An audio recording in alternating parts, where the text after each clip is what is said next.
And a pleasant good afternoon to everyone out there in Irish Breakdown Land. I'm Vince D'Addario. That guy over there is Brian Driscoll, and we're back 24 hours later from the OG show from Tuesday. We're back. We had a practice to see, kind of. Got the first 5 periods, so we're going to talk about that. Obviously, kind of what we saw, what we were able to take away from it. I haven't been to a bunch of the 5-period ones this spring. Brian has. He said this was the most action that we've gotten, which since the first one is crazy talk, but which says a lot. Cool. Yeah, right. Which says a lot. It says a lot. Yeah. So we're going to talk about that, obviously, and then we're going to have a little bit of a college football topic to throw around as well. So we'll have the sophomore surge in there as well. Yeah, so, which is all part of the practice, kind of. Hopefully, when you lead us, you're going to structure it to where it's a different segment. So that way we've got it to where we can make it a second segment. Fair enough. But we also said we're going to do more college football stuff. And so I've had a lot of people ask, and I know you guys have had this asked too, Vince, in your shows, what's your guys' top 10 for the pre-spring? So we finally said, okay, let's do one.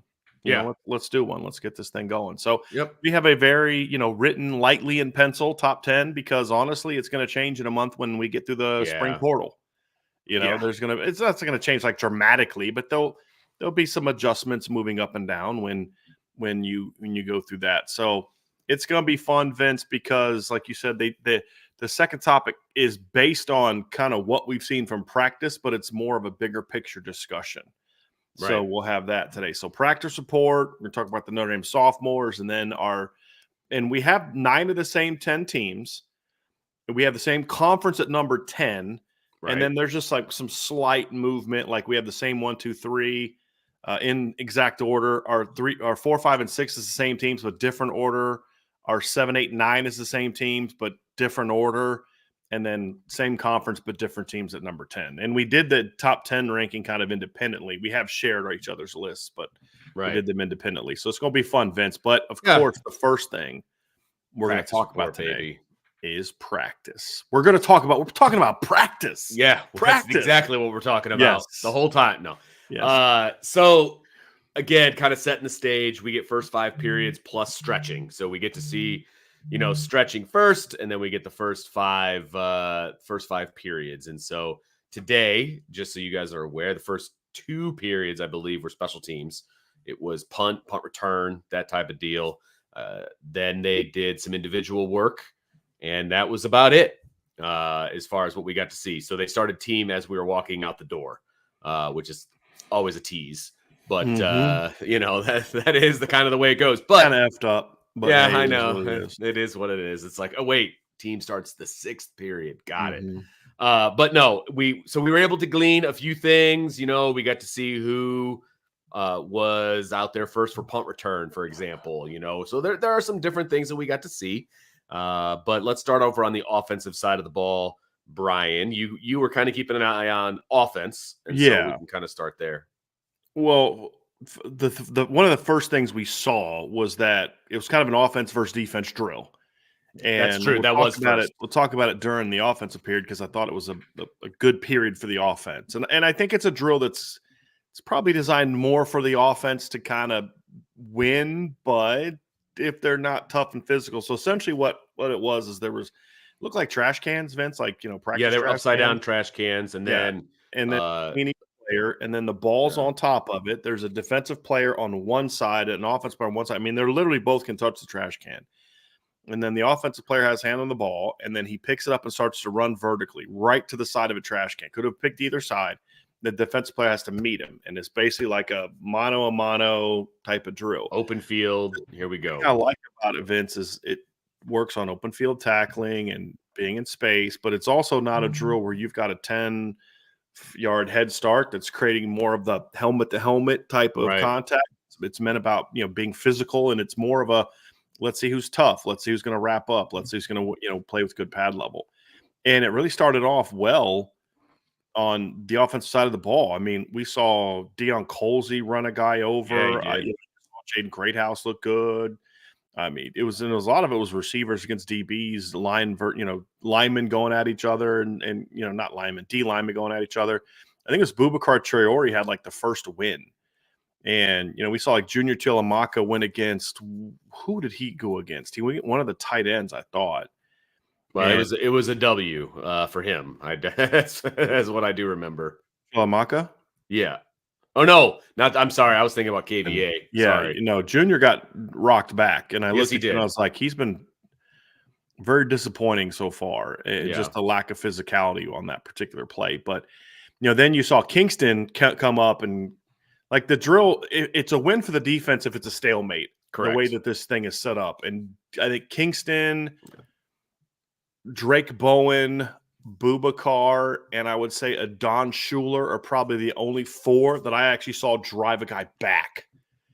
And so those were things to see that you really liked. And so, like I said, Kingston and Drake looked really good in this drill. And then Christian Gray had a really nice pop. It was kind of a stalemate, but it was like a immediate stoning of the receiver. I forget who he was going against, but so that was an interesting period. But I did like how physical the offensive players were, Vince. And I think this is a perfect drill to say, hey, how tough do you want to be? How physical do you want to be? And it's really a man-up type of drill for the offense, because I think it's designed to be a pro-offensive drill, but only if you have some stones to you. You know what I mean? If you got some competitiveness and some toughness to you. Well, in this time of year, there's not a lot of drills that are designed for the offensive skill positions to hit. I mean, it's just not, right? And that's one thing I did like about this drill is it forced offensive guys to kind of lower a shoulder and get in there, and get physical with these defensive guys. And they kind of brought it. I mean, the offensive guys brought the wood a little bit. I was impressed. As much as I was a little bit underwhelmed by some of the defensive guys, I was very impressed with I mean, if you're, and that's kind of where you and I see it a little bit different. Yeah. Because one of your complaints, which was correct, was that the defensive guys weren't wrapping up great. And I kind of felt like part of that was how hard the offensive players were churning. They couldn't really get that, hip explosiveness, get those hands around. Well, it's like, and the offensive guys did a good job of getting low too. And as soon as the offensive guys were making contact, they were driving their feet, and it was kind of like you're in recovery mode. And a lot of it was low man wins. And early on, the offensive players did a better job of being the low man and really driving their feet. So I actually was more, as opposed to being disappointed in the defense, I was more, hey, really well done by the offense. And that's always the challenge of the spring is if one side does really well, it usually means the other side didn't. Correct. But there was some, hey, wrap up. You had made that comment when we were there a couple times, like, they got to wrap up better there. But I really felt a lot of it I thought both sides competed. Sure. I was just impressed with the physicality of the offensive group during this drill. And with it already being what I felt to be a little bit more of a pro-offensive type of drill, it was good to see them get those wins. But that was a good way to start the practice. Yeah, it was. See a little bit of that. Yeah, it was. It's a competition thing, right? That's really what it boils down to. Marcus Freeman's always talking about, I love competition. This is one of the better competition things we've seen so far because, it wasn't like an in-space drill, which is always very pro-offense. This was more of a, okay, let's see what you're made of type of thing, rather than there's technique involved in low man and drive your hips and all that, but this was a great drill that was more about, hey, let's see who wants to compete today. And that was good to see. As a bigger picture item, I love the fact that they did that first.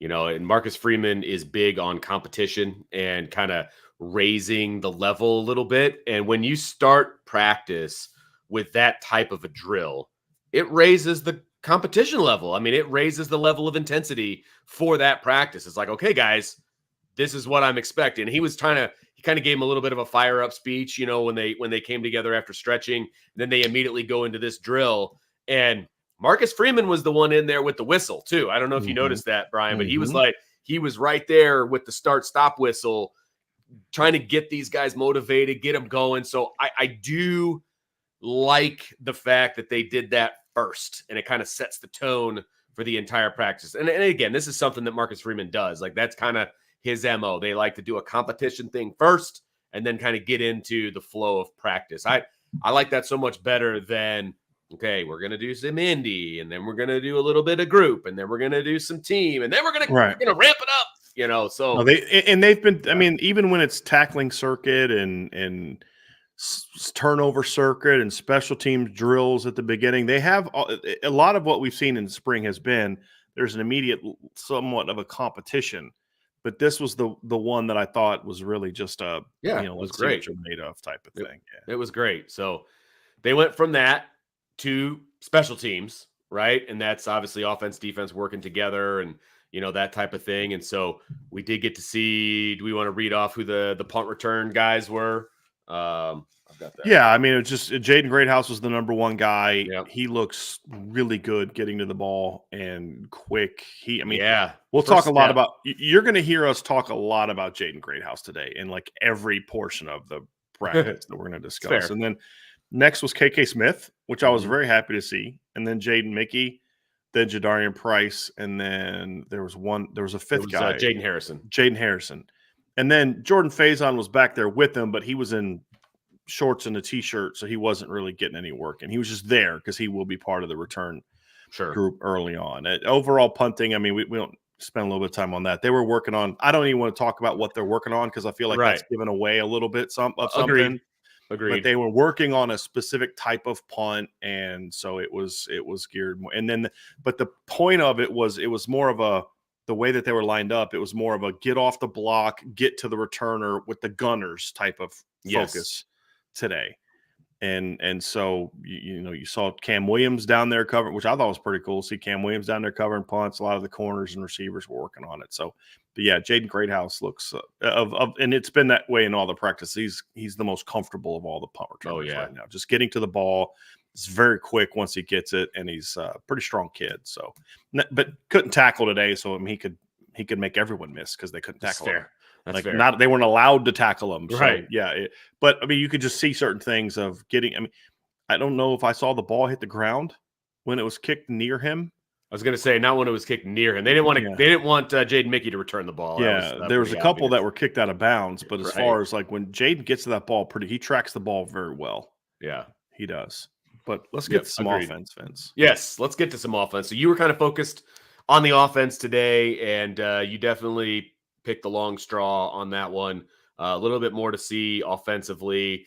Quarterbacks. Let's just start with the quarterbacks, as that's what everybody wants to hear, and that's what we saw the most of today because they were throwing the entire time. I mean, during special teams, during the one-on-ones, they were throwing the entire time. So yeah, let's get started, man. How much of it did you actually get to watch today? I mean, not as much as I would like. I would look over and see balls in the air, that kind of a thing, but I was not as dialed in offensively as you were, so it was hard to tell that. Wait, who threw that, and where was who was that kind of a deal. I was very surprised that Riley Leonard was a full participant in throwing. Yeah, in throwing, in the drill part. The drill part, yeah. That was surprising. He's 2 weeks removed from the surgery. I just kind of assumed that they would just give him more time. He was walking with a limp, but I don't know if the limp was pain or if the fact he had a really big I want to say with a limp. That's a wrong way. He was walking with a different gait than normal. Right. Because I don't think he limp. I don't think that implies that was what I was going to say is perhaps it was he was out there and his ankle was in pain. Perhaps that was it. I don't know that it was. But it could also be the fact that he had a really big brace on his foot, which is keeping it locked. And I don't know. I mean, the way it was, I don't know that it. I highly doubt that he's able to step evenly on it. So I was really surprised to see that. But the fact is Vince, he threw the ball really well. I mean, so he was driving off his back. But I mean, the last throw he made was a bomb. And I didn't write down who the receiver was. I thought it was either Micah Gilbert or Cam Williams. It might have been Chris. It was like somebody with longer hair. I didn't write down who it was, but I mean, at first it looked like, he drove off that back foot, launched it, and at first I'm thinking, oh, that's too far. And boy, that sucker went up and down, and receiver ran right underneath it for just a gorgeous pass. He threw a great over route, like a deep over route. That's more of a deep climb, and just boom, nailed it. And so I thought he threw the ball really well. I mean, they had him on some movement stuff. The ball was accurate.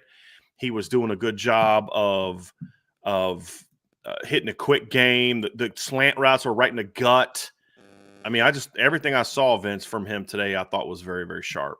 And ball placement was good, getting the ball down the field. So that was a good thing to see. So clearly the ankle part of it wasn't impacting that. Yeah. Yeah. And it's his right ankle. And so it's his plant foot. And so it's the foot that he's pushing off of. And I was, kind of focusing. I did focus on that a little bit at the beginning, and he didn't seem to have any issues pushing off. You know what I mean? And so that led me, like, it was an interesting brace. It's not a brace like I've ever seen before. It went on the outside of his shoe. And so it was very interesting. So there's a little bit of movement there, obviously, but you could also tell, like, when he would catch the ball, he would kind of pick up his right foot and just kind of catch it on his left foot, that kind of a thing. So not 100%, feeling it in a good way, right? So, but he was able to push off, because if you can't push off on your back foot, then balls are either going to sail. Most likely they're going to sail, or they're going to go into the turf. And I thought that his ball was very accurate today. Every time I saw him throw the ball. So yeah. Well, I mean, slants really were like good. In the gut. That's where you want to slant. You don't want it out in front. You don't want it high. That's where bad things can happen. He was getting the slants there. The out cuts were kind of here, where I want them. There just was a lot to see from him today where, good ball placement. And again, getting the ball downfield. Like, he threw a wide fade route that just dropped on a dime, slot fade, just dropped on a dime over the shoulder.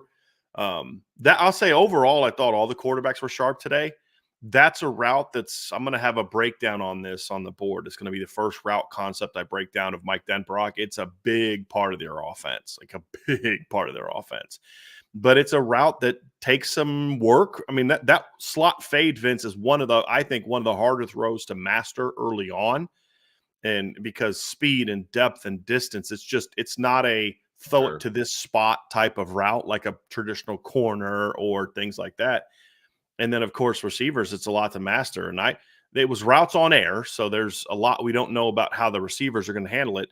There was a coach there working with them to try to, work on rerouting and things like that. But that's a whole lot different to going against Micah Bell or Jordan Clark or Christian Gray or Jaden Mickey, or Don Shula or Xavier Watts. But I thought the quarterbacks, I thought all threw that ball pretty well. Getting it outside, because you don't want that ball to be inside at all. Getting it over top. I thought Steve had a nice one. I thought CJ had a nice one. Kenny had one that was I thought was off target at first, but it ended up being a back shoulder that the guy had to turn for, that's going to happen a lot. But Riley looked really good in that regard. He looked really sharp in that regard. And, I was pleased with how they threw the ball. And Steve's not a great corner thrower. At least he hasn't been in the practices we've seen in the past couple of years.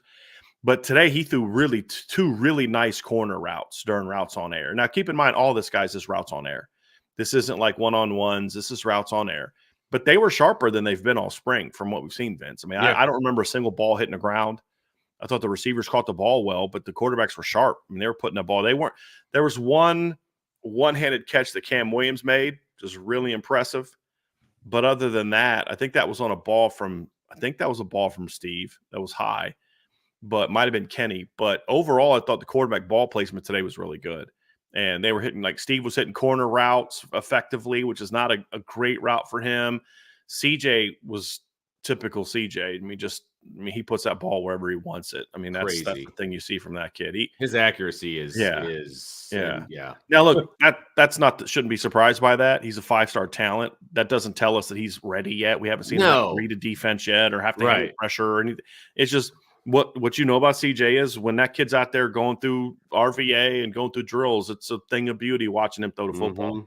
Sure There's one point I just said to you, I was like, dude, that thing looks so good coming out of his hand. Like it's just man, it's a pretty thing to watch. But his ball effortless for an RVA today was really sharp. Like a lot of the guys were hitting a corner route like right near the sideline. Really nice, good stuff. CJ was hitting it like about 3-4 yards outside of the sideline, which meant guys could catch and then turn upfield and run because his timing is so good. But that when he throws those outside routes, that ball gets up and down in a hurry. He's not throwing on a line because you don't want to throw it on a line. I made that mistake against Dre Bly in high school. My guy had him beat by like 4 or 5 yards. I'm thinking, I'm going to throw this sucker. I was a freshman. In my defense, he was a senior. I was a freshman. I'm going to throw this on a line, let my guy Trey catch it and smoke this guy. Dre stepped in front of it, picked it off. So you want that thing to get over top, even if it's got some velocity. You want it to get high. And CJ got it up and down in a hurry, man. And just, I mean, that ball gets out there. So that was one of the knocks some people had on him, is how is he going to throw the deep ball, because he wasn't asked to throw it a ton in high school. I thought it was a misguided criticism, or not criticism, concern of CJ's, because we've seen him throw enough deep balls where it's like, guys, if he can do that 5 times, he can do it 20 times. You know what I mean? Like, it's there. But whatever. But, man, his ability to get the ball out on those corners and the deep outs and things like that was really impressive. But the thing about Riley that I like today, Vince, is this is the most, which is surprising, this is the most zip I've seen from him on his throws was today. That was a little bit surprising. So I think what we're seeing is that brace is giving him a little bit more confidence to drive maybe off that back foot than he had at the beginning of spring, which might explain why the surgery happened. It leads, again, this is all guesses on my opinion. This isn't, but when a quarterback's is in pain on that back foot, or has concerns about the back foot, the dry foot, right? There's the lead foot and the dry foot. And the dry foot's the one on the back that you really get that power. And I've dealt with this. I had a sprained ankle on my dry foot my sophomore year. And so I had to, you kind of get onto that lead foot pretty quickly after you drive. You know what I mean? It sucker gets up quickly. And we were seeing that a little bit from Riley today. And you talked about this, Vince. I mean, he was really driving off that back foot and getting the ball out. And it was the most like zip that I've seen from Riley so far at Notre Dame. And that was really encouraging to see. But I thought all 4 quarterbacks looked sharp today. And that tells me that they're feeling it right now as a group. They're feeling comfortable with what Mike Denbrock is putting in, and they're getting more comfortable with the wide receivers and being on the same page and those type of things. So that was a very positive thing to see from today's practice. Well, and I will also say he's probably had a week and a half or so off of throwing. And so his arm is probably fresh, but a combination of I mean, they were only 5-6 practices in. So, I mean, this is true. His arm he's a senior. His arm shouldn't be that. Right. And the other piece to this whole thing is, while from the outside looking in, I would rather just have Riley on the side, not participating. Yes. Okay. That's the coach in me. Like, stop. That's the paranoid. They need Riley Leonard to be healthy in 2024 guy. I completely understand. 100%. Like, that's where I'm at. But then I'm trying to look at the other side of it, and look, if he can go out there and he can do routes on air, and he can do some of the one-on-ones and some things like that, that does help him in the long run to get the timing down with his new receivers, which is huge. And all of that. And so I do see the benefit of that, as long as it is not going to be a detriment to his healing process. Yes. You know what I mean? And so you don't want to push a guy when he's this important to your offense in a manner that is not necessary. Right. But you also can be overly cautious too. Exactly. There's got to be a happy medium in there somewhere. So I don't think he was the quarterback when we left with the first group. He was not. I know that for a fact. So I would be willing to bet you he's not doing any team right now. Right. Agreed. And it's just getting him out there in RVA, maybe some 7-on-7 if they get to that, and let him get a little bit of work in, but nothing that requires him to take off running, nothing that's going to put a defensive player anywhere near him. Or an offensive lineman to step on his ankle, or, just a million different little things that could happen that you're like, no. So I'm okay with him doing what he was doing as long as he can do it, and it's not going to, let me just end it this way, though, Vince. I'll just say this, and this is a group comment. This is about all the 4 quarterbacks. I haven't been this impressed with just how the ball looks during drills and one-on-ones, right? Again, one-on-ones, no defense. Right. You're a scholarship player at Notre Dame. You should be completing those. So to keep – but I'm more talking about just – it's like when you see something, like I could go shoot a 3-pointer and it goes in and you're like, oh, nice shot. And then Steph Curry shoots one and it just looks so pretty coming out of his hand, right? Like just because it goes in doesn't mean one guy's pretty and another guy isn't, or that one guy, I may get lucky, but he's just going to do that regularly. it just aesthetically looking, velocity wise, repeatability wise, this is as good looking of a throwing group as I've seen since probably 2014 when it was Everett, Malik, Deshaun Kaiser on the roster. And it might even be better just as pure throwers. That group had a lot of power as throwers. I mean, Ev had a cannon. Malik had a cannon. Deshaun had a cannon. So those guys got more boom power behind it. But this group, man, I don't know that I saw a non-spike. I mean, I'm being somewhat hyperbolic because I couldn't see the whole thing. But, I mean, I was impressed by what I saw. I mean, they were just I mean, it was sharp, dude. And it's been a long time since we saw a room as a whole look this sharp throwing, and this isn't the first time I've had this observation, Vince. So, to tell you, this is kind of close to what we've seen every time so far from this group. Now, last time was a little different because Steve wasn't there and Riley was, in a walking boot, so it's just Kenny and CJ. So, it's a little bit different. But Slim Pickens, yeah. I mean, these kids can all spin it. They really have. They can all spin it. Yep. It's a good group, and it's going to be fun to watch. And I think whatever decision is made about 1 through 4 is going to be a great decision because I think that they are somewhat interchangeable at this point. So that's a very good thing. A very good thing. So other aspects of the offense, obviously we got to see wide receivers a decent chunk. So observations on the wide receivers, sir. Number one, just Jaden Thomas was very limited. We didn't see him take any one-on-ones, no pads on, was going through drills, kind of half speed, a little gingerly. So looks like he's a little knocked up again, which is a little disappointing. And so I'm trying to think of. So we didn't see him. We didn't. Deion Colsey was good. He still has the hand surgery, but the most impressive thing is Deion caught every ball that came his way, which he did not do the last practice we saw because you could tell he was kind of learning how to catch with whatever he's got on his hand. He was learning how to catch with it. Caught the ball well today, but his toughness in that one-on-one period. I was going to say, they let him go through that one-on-one drill with a because that's the first repaired finger. That's the first thing that happened. It was like he was one of the first guys to get a rep, and I was like, why is Deion Colsey doing this? And he just ran somebody over, man. Yes. And it wasn't a walk-on. It was a scholarship kid. I don't remember who it was. But I was like, all right, Deion, like, there you go. And so that was good to see. And he was just he was playing a little bit more pep in his step today, going through drills, going through, RVA and stuff. So that was, if you're Deion, you're looking at this like, this is my chance. Bo Collins is not practicing. Jaden's not practicing. Like, dude, this is my chance to show everybody that I'm that guy. 100%. This is a very important period for Deion. And I don't know what he did when we left, but I thought he looked sharp and locked in when we were there. Yeah. And that was good to see. But the guy that stands out the most, and our guy Salty Virginia Peanuts is going to love this. This is absolutely true. I said this to you how many times during practice. I looked over to you and I said, I'm feeling very good about my prediction about Jaden Greathouse being their best receiver this year. I'm feeling very good about it. How he carries himself is just different from anybody else on the roster. He's the first guy through every drill. Yeah. A true sophomore is the first guy through every drill for Notre Dame. He's confident. His route running is crisp as he catches everything. But the thing that I saw today, Vince, and I don't know if you had a chance to see anything from Jaden, his explosiveness, his burst, his long speed impressed me today. Because half of last year, he was dealing with a hamstring problem. Right.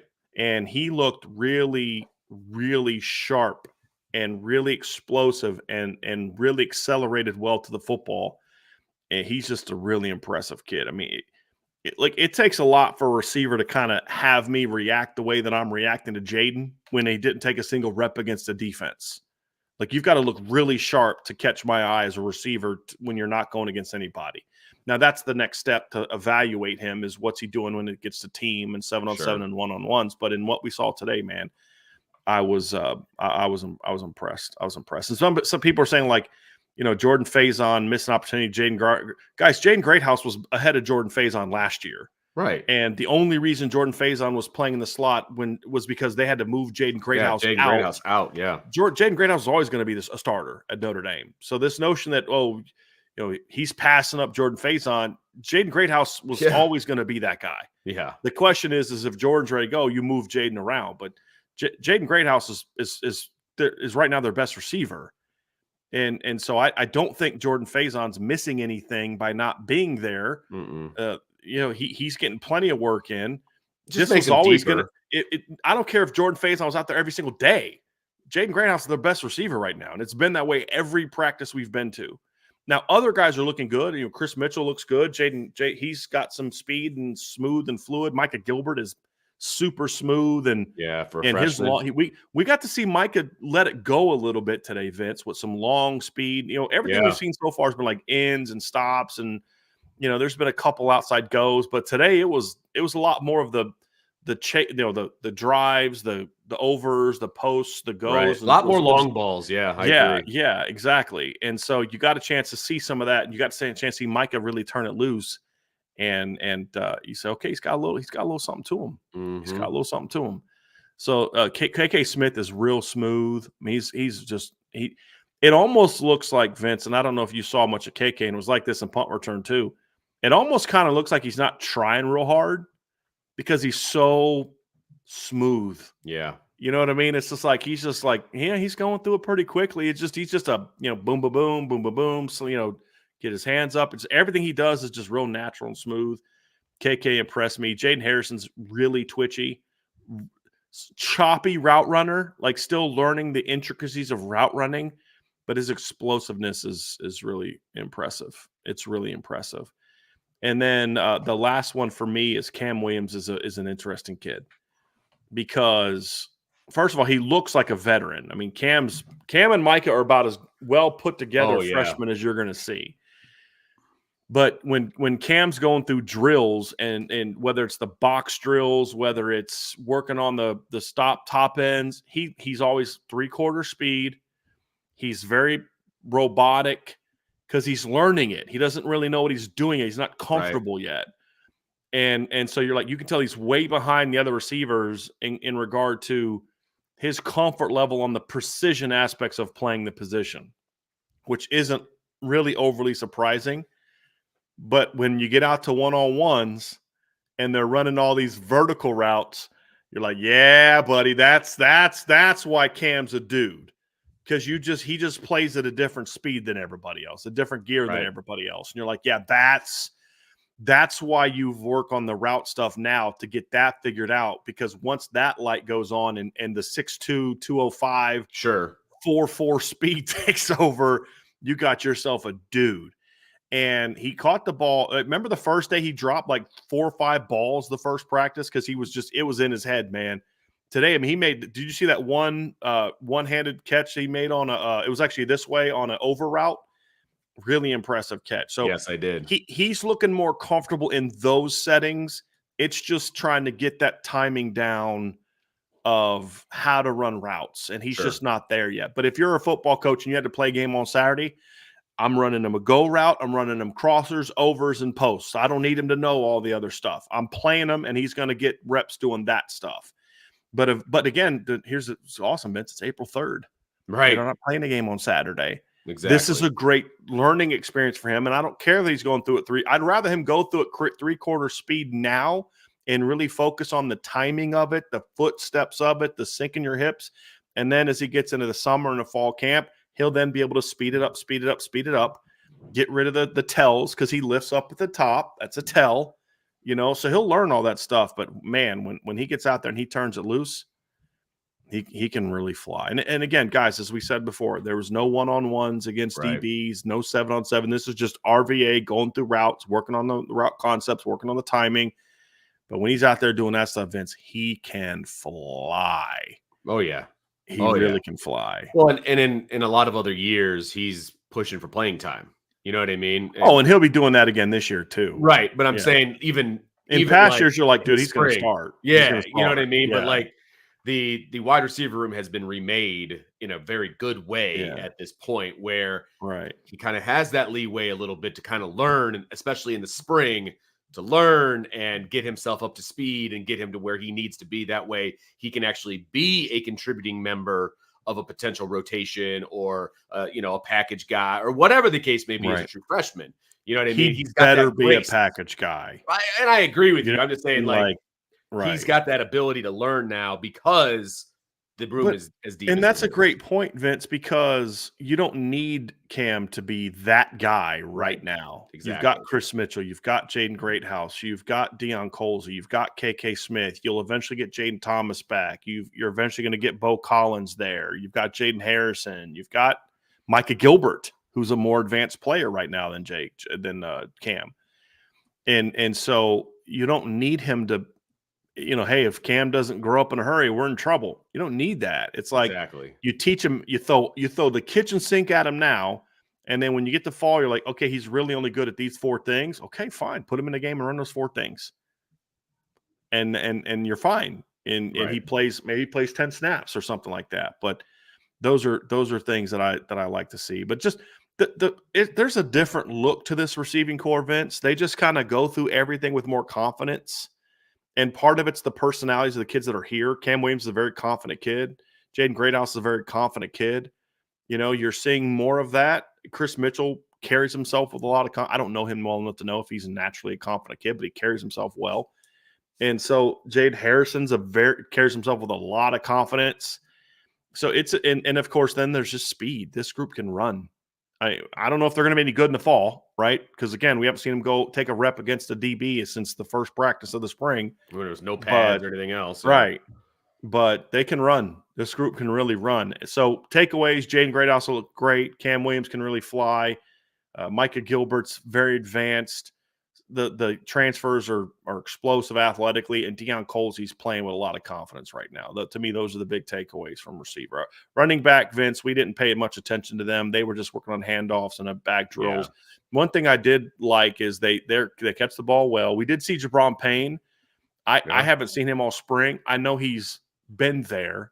I haven't seen him, meaning I just haven't. Whenever I've looked at the running backs, Jabron hasn't been getting the rep.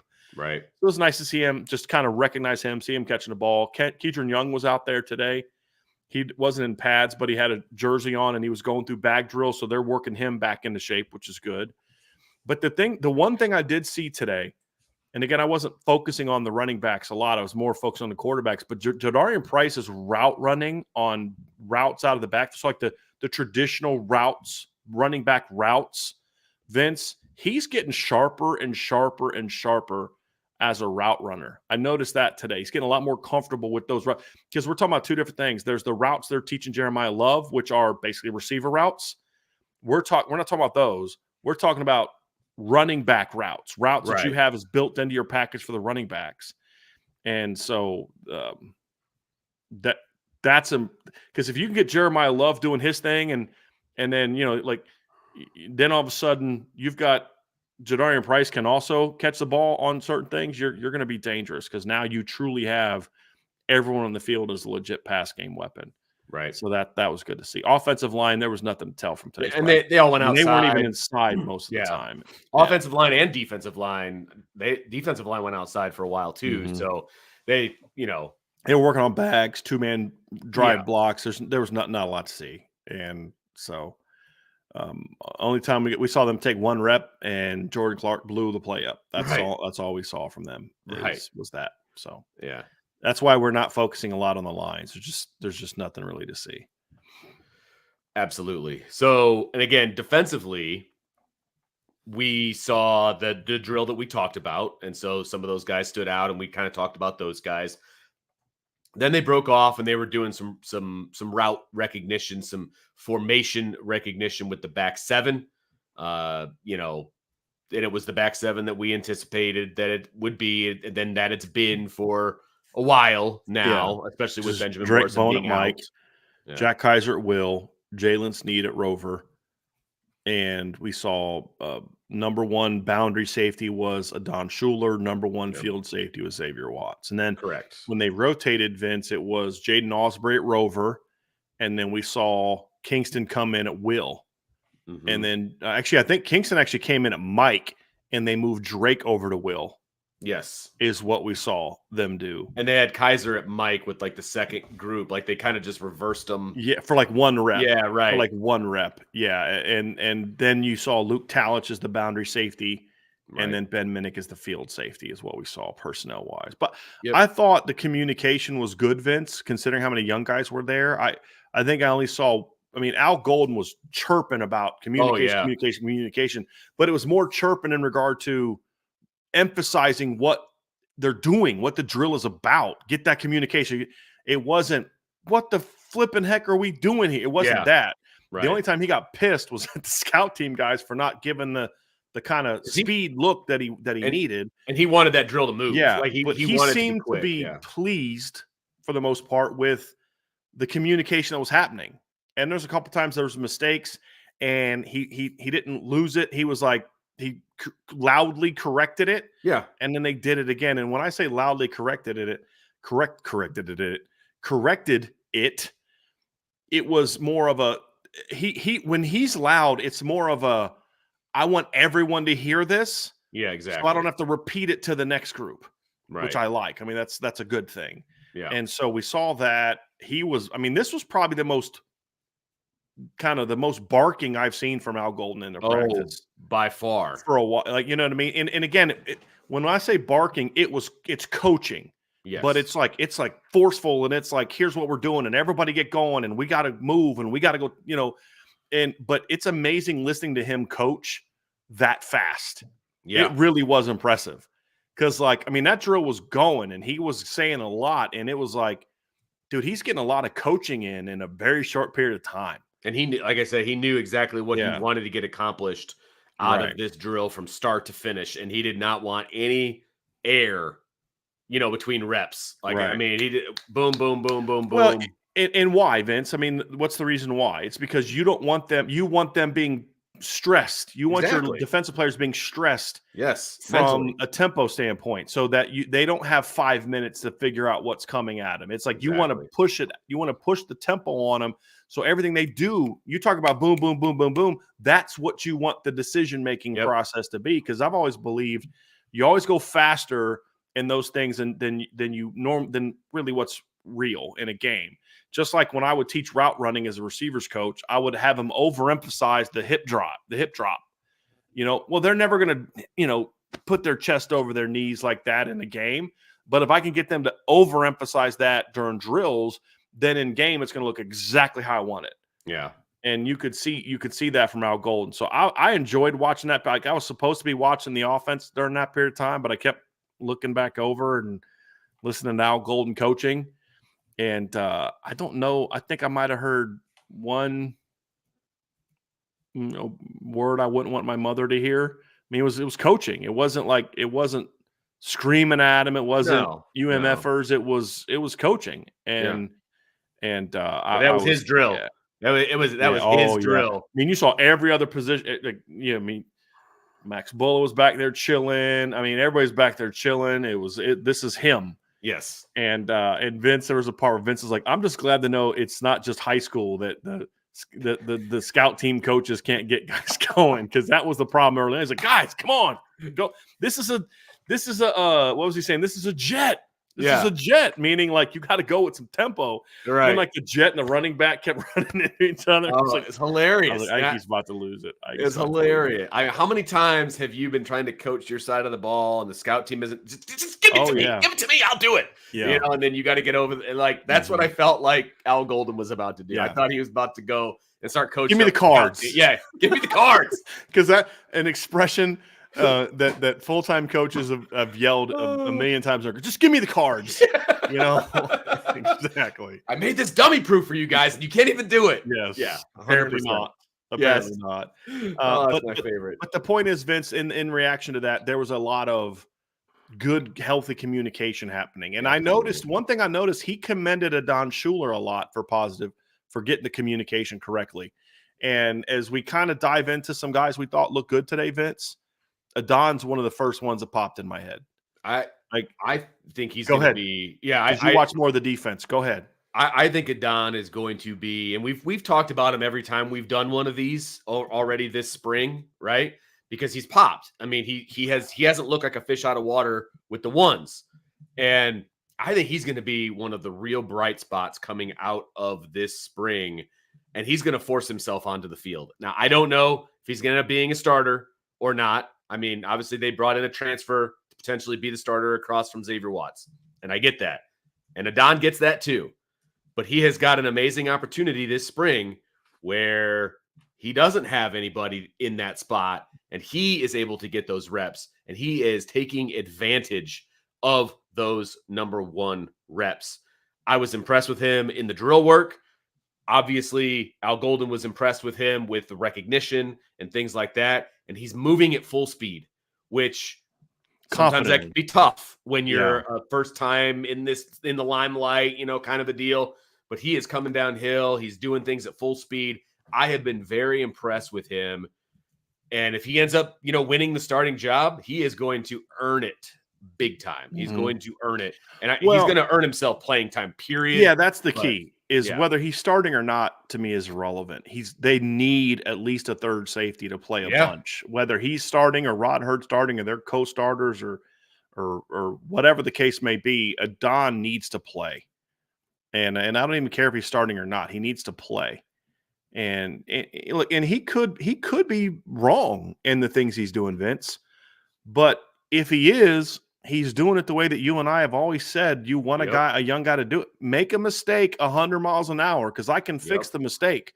Don't develop the bad habit of not going as fast as you can go. Now, we're not talking about being out of control. And I've never seen the Don out of control. It's just like when you commit to do something, do it fast. And so he looks confident. I mean, he doesn't look like a sophomore. If anyone has actually seen Adon in person, he looks like a fourth-year NFL veteran. I mean, he is a ripped up kid. I mean, he is about as jacked up as you're going to see in the secondary, to the point where if he gets any more jacked up, you're going to be like, dude, are you a little too jacked up to be playing in the secondary? Like, that is a put-together kid, man. He stands out when you're watching. From a physicality standpoint, from a physical looking standpoint, he stands out immediately when you're watching the secondary. But I like what I've seen from him. I think Luke Talich continues to look more. Luke is trying to get to where Don is. We're just always knowing, and even today, always knowing what you're doing. Even today, you could see it there. When Luke knows what he's doing, he's smooth, he's rangy. But there's a couple times, like, okay, I think this is what I'm supposed to do. He looked like he thought, and he did the right thing, but Al Golden had to kind of be like, hey, you're good. That's what I want. But Luke didn't do it with the same confidence that Adon did it. So you could tell he's still kind of learning it. But when he does do it correctly, Luke is a really smooth, fluid kid as well. And it was good to see him. I thought, we don't pay a ton of attention to Xavier Watts. Vince, you and I were joking about that before. Right. But I did notice him on some reps. He's moving really well. He's filled out a little bit in the upper body. Agreed. He looks a little bit more thicker upper body, like in a good way, like here, like in a good way.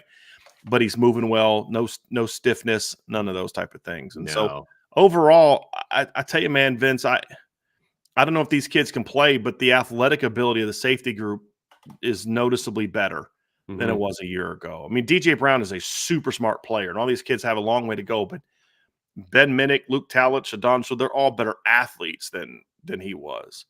But the safety that had the most impressive play today for me. Go for it. Kennedy Urlacher. That dude arrives at the football with some force. Like, he probably had the most physical play hit of the day during that one-on-one period. Like, I don't know if that kid can cover anybody. I've never seen him in coverage, but here's what I know. That kid can run, and that kid's got some natural power to him when he arrives at the football. Like I said this in the practice report, I don't know if that kid's going to – I would like to be able to redshirt him because I think there's a lot about the game he needs to learn. But it's going to be hard to be able to look at number 23 and be like, yeah, he shouldn't be starting on our special teams this year. You know what I mean? I'd love to have him coming down as a gunner or something like that. He's going to blow somebody up. Coverage and punt coverage. Yeah. And, Oh yeah. He arrives with some force, dude. Like he really does. But he can run though. That's the thing. It's like he's not some stiff athlete but he's really powerful. He can't run, he can't move, but boy, he's really powerful. But he stood out to me. And the other thing that we noticed today too, Vince, is two things about Micah Bell. Everything he does is faster than everyone around him. It just everything, drills, everything. But he still has to work on being more forceful at the point of attack. Right. That's going to be that's going to be the thing for Micah. But he moves. He's fast. I mean, just easy fast, meaning like side to side is fast, open up and run is fast, gets downhill. He is really fast. And then there was one other DB, Vince, that I know that you really kept talking about when we were talking, and that's a certain cornerback in the sophomore class. Well, I mean, how can you not be excited about Christian Gray? I assume that's where the direction you wanted me to go. Yeah. With that, he just looks so smooth. They were doing some zone turn drill work while the other guys were doing the recognition, and so the corners were just off with Mike Mickens doing some zone turns and some other drill work over here. And he is just so smooth, man. Like his hips are smooth. He just moves on a dime.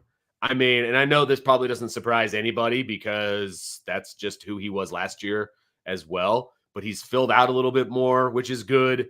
I think his ball play is really good too. He made a nice one-handed catch today in drill work. It was like, okay, he just tracks the ball very, very well for a defender, because that's obviously not always the case, but we saw that in games last year when he made that one-handed interception at one point in the season. And so, he just does such a good job playing his position. And I've just been so impressed by him. I've been so impressed by him. And obviously he's going to play this year in the fall. What does that look like? Remains to be seen, obviously. But man, you're not going to have any issues when 29 is on the field. I mean, that's just, he just moves so fluidly. I was just very impressed with him today. No doubt about that. Speaking of people who are confident, that kid plays with a lot of swag. Oh, and rightfully so. It comes from a very pure place. There's no doubt. He's not one of those guys that plays with the confidence that he can't back up. And it's not arrogance. It's not. He's not. It's just. Yep. That kid knows he's good. Yeah, he's good and he knows it. And but he plays with some hunger too. Yeah, he wants to get to the ball. He wants to shut you down. He wants to stop you. Absolutely. So those are guys, Vince. Anybody else from the defense today that we saw? I mean, a lot of it was drill work and yeah. Another guy that I was pretty impressed with it's just his footwork, because he's really getting an opportunity, and he's a walk-on, I believe, Isaiah Dunn. Yeah, he's been banged up a little bit this spring. I thought he looked pretty good today, to be honest with you, because now he's running with the twos, and he's getting that kind of an opportunity, and so I think he's, so far, at least in what we were able to see, he's making the most of it, and I was impressed with the way he was moving around today. So that I think we've covered it all, Vince. I think we got to everything. Let me just check my practice report here real fast and make sure that there's no one that I wrote about in my practice report that we didn't get to today. So we talked about the quarterbacks, we talked about the running backs, all the receivers. We did talk about Kingston was impressive in what we saw today. Yeah, it looks like we got it all, man. Yeah, we did it. We got through all the practice stuff. So, hey, everybody, make sure you hit the like button, the subscribe button, notification bell, share it with your family and friends, all the fun and important stuff that we ask you to do. And, of course, boards.irishbreakdown.com, because that's where the intel is. So make sure you check that out as well. All right, part 2 of today's show, we are going to roll into our sophomore surges, okay? And we were talking about, okay, what do we want our second topic to be today? And as we're talking about practice, we kept talking about the sophomores and kind of the way they're impacting not only practice, but the way that they are continuing to impact and how they'll need to impact this team if Notre Dame is going to be in the conversation in segment number 3, where we're talking about top 10 and, national title contenders. That's really where it starts, Vince, is whether they are ready or are not ready. They need to be ready. Right. And the premise being, I don't know if this football team can be as good as it can be without this class playing a lot and playing well. and it's really everywhere. And we'll dive into more specifics, but this is the first full recruiting class that Marcus Freeman landed as a head coach. It was right? a recruiting class that you and I felt was a very underrated class. I argue with people that I don't care what anybody says. This is a top 5 caliber recruiting class. I really felt that. Now, you've seen some departures. Braylon James is gone. Rico Flores is gone. But for the most part, the class is still intact. And you're seeing guys step up in places where they don't have to necessarily step up. And you're seeing guys step up in places where they are. But to begin with, here's just the reality. It's never ideal to be here, but this is the reality. Notre Dame cannot reach its full potential this season if the 2023 class is not ready to make a relatively significant impact on this football team. And I'm not talking about even in the 2 deep. I'm talking about not only starters, but that guy's got to be a dude. Yeah. And that's, right. That's really where you come from, because right now, offensively, for example, we're projecting at least 3 sophomores to start, at least 3, right? At running back. And I'm talking true sophomores. Not there. If we went into the redshirt sophomore conversation, that's different. Yeah, like if Notre Dame tracked their players the way that other teams do, you're talking about over half their starting lineup on offense is either going to be a sophomore or redshirt sophomore, if I'm doing my math correctly. Because you're going to have Jaden Greathouse, you're going to have Jeremiah Love or Jadarian Price. Either one. You're going to have Charles Jagasol, Billy Schrouth, and Ashton Craig are all there, right? So 3 offensive linemen. And then as of right now, with Mitchell Evans out, your first tight end on the field every day is Cooper Flanagan, who's a true sophomore. Yeah. But we're more focusing on just the true sophomores and redshirt freshman guys. And defensively, Vince, it's the same way. It's Drake Bowen's got to make an impact this year. Boubacar is going to get his chance to shine this year. Christian Gray, you talked about it. Don, your entire safety depth chart outside of 2 fifth-year seniors is sophomores. Yeah, that's your and freshmen. That's your entire depth chart. And again, we go back to, it's going to be hard for this football team to be the team they're capable of without the sophomore class stepping up. The only position that I can think of, Vince, where the sophomore class doesn't have to impact the team this year, it's really one on each side of the ball: quarterback and defensive line. I don't think they have to impact the team at quarterback, because you have Riley Leonard, you have Steve Angeli, you have CJ Carr. So you don't have to get Kenny Minchie to play this year. Now, if he does, great. If he's ready and he's that good and he beats people out, that's great. But he doesn't have to. You need your sophomores to step up a receiver. You're going to need your sophomores to be ready to go at tight end. And same thing at linebacker, same thing in the secondary.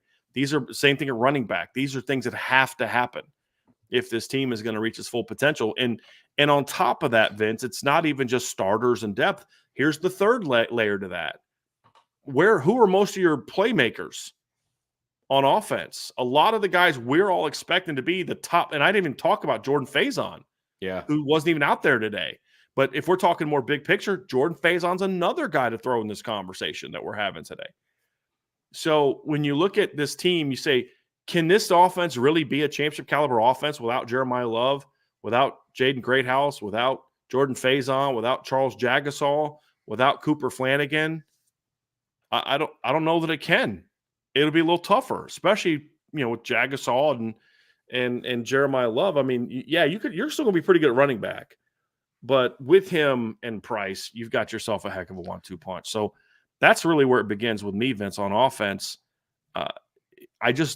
That position, and then you look at linebacker and you look at safety and you look at corner, these are positions where Notre Dame can't afford for their recruiting efforts with that 23 class not to be home runs.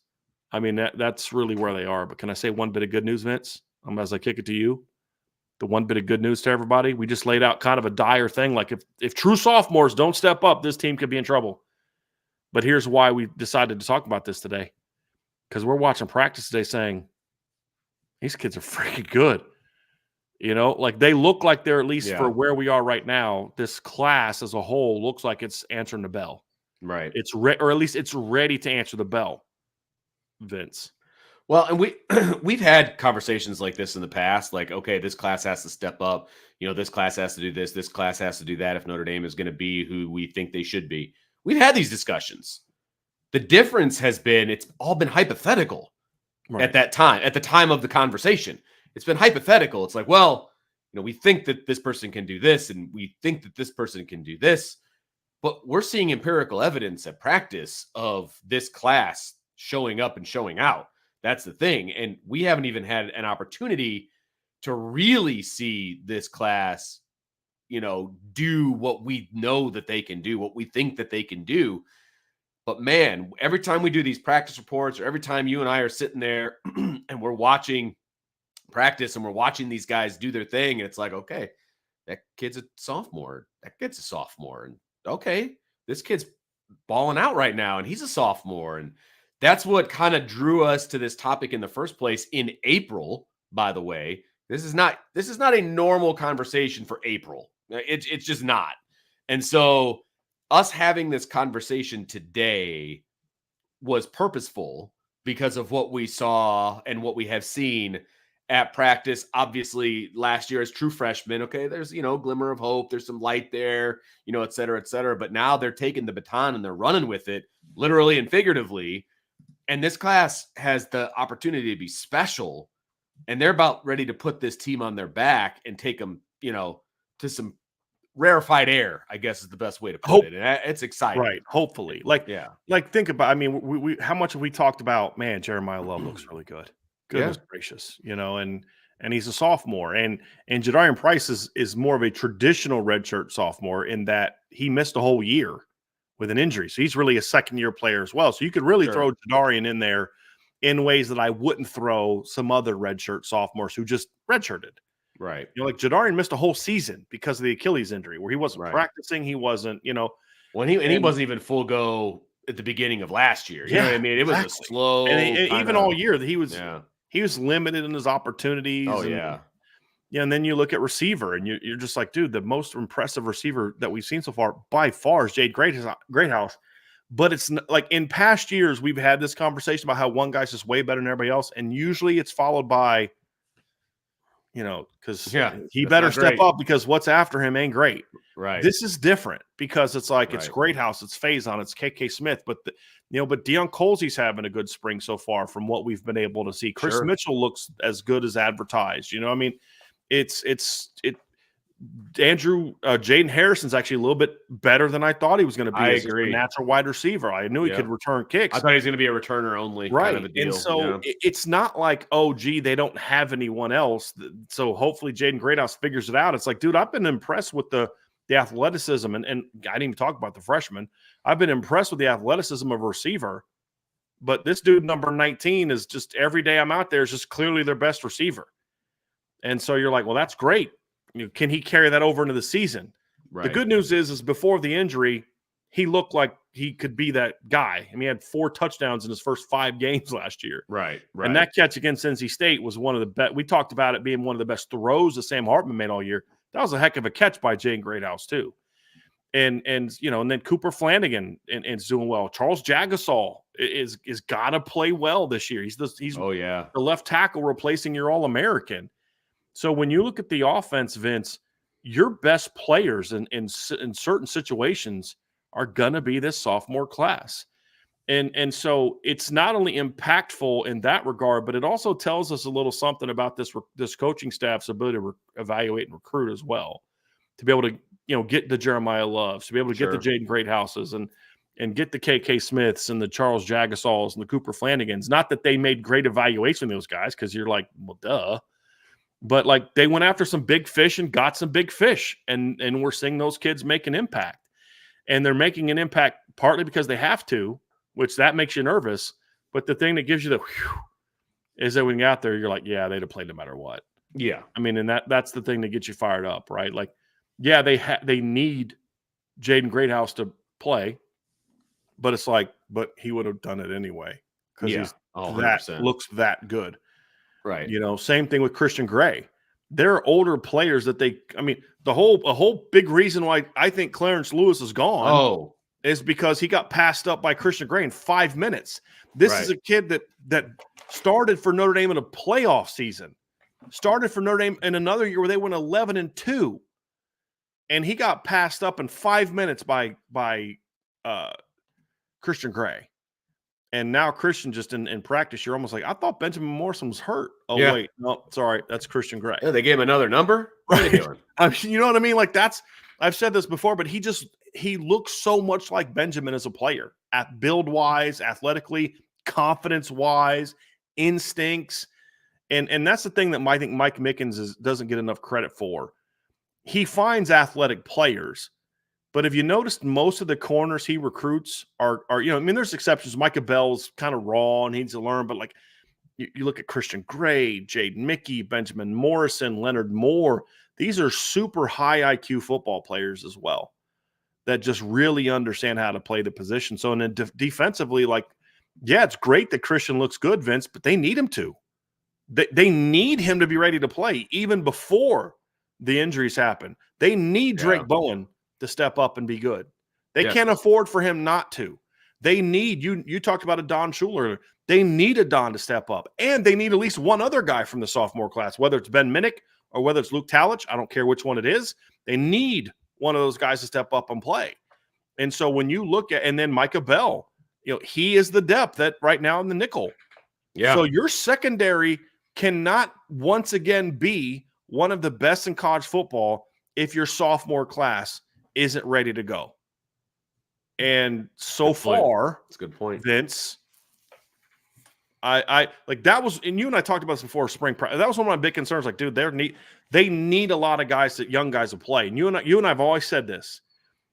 I don't have any problem playing a freshman. I don't have any problem playing a sophomore, but you never want to be in a situation where you have to play those guys. Exactly. You want it to be because of what it was last year. Why did Christian Gray play last year? Did they need him to play? No.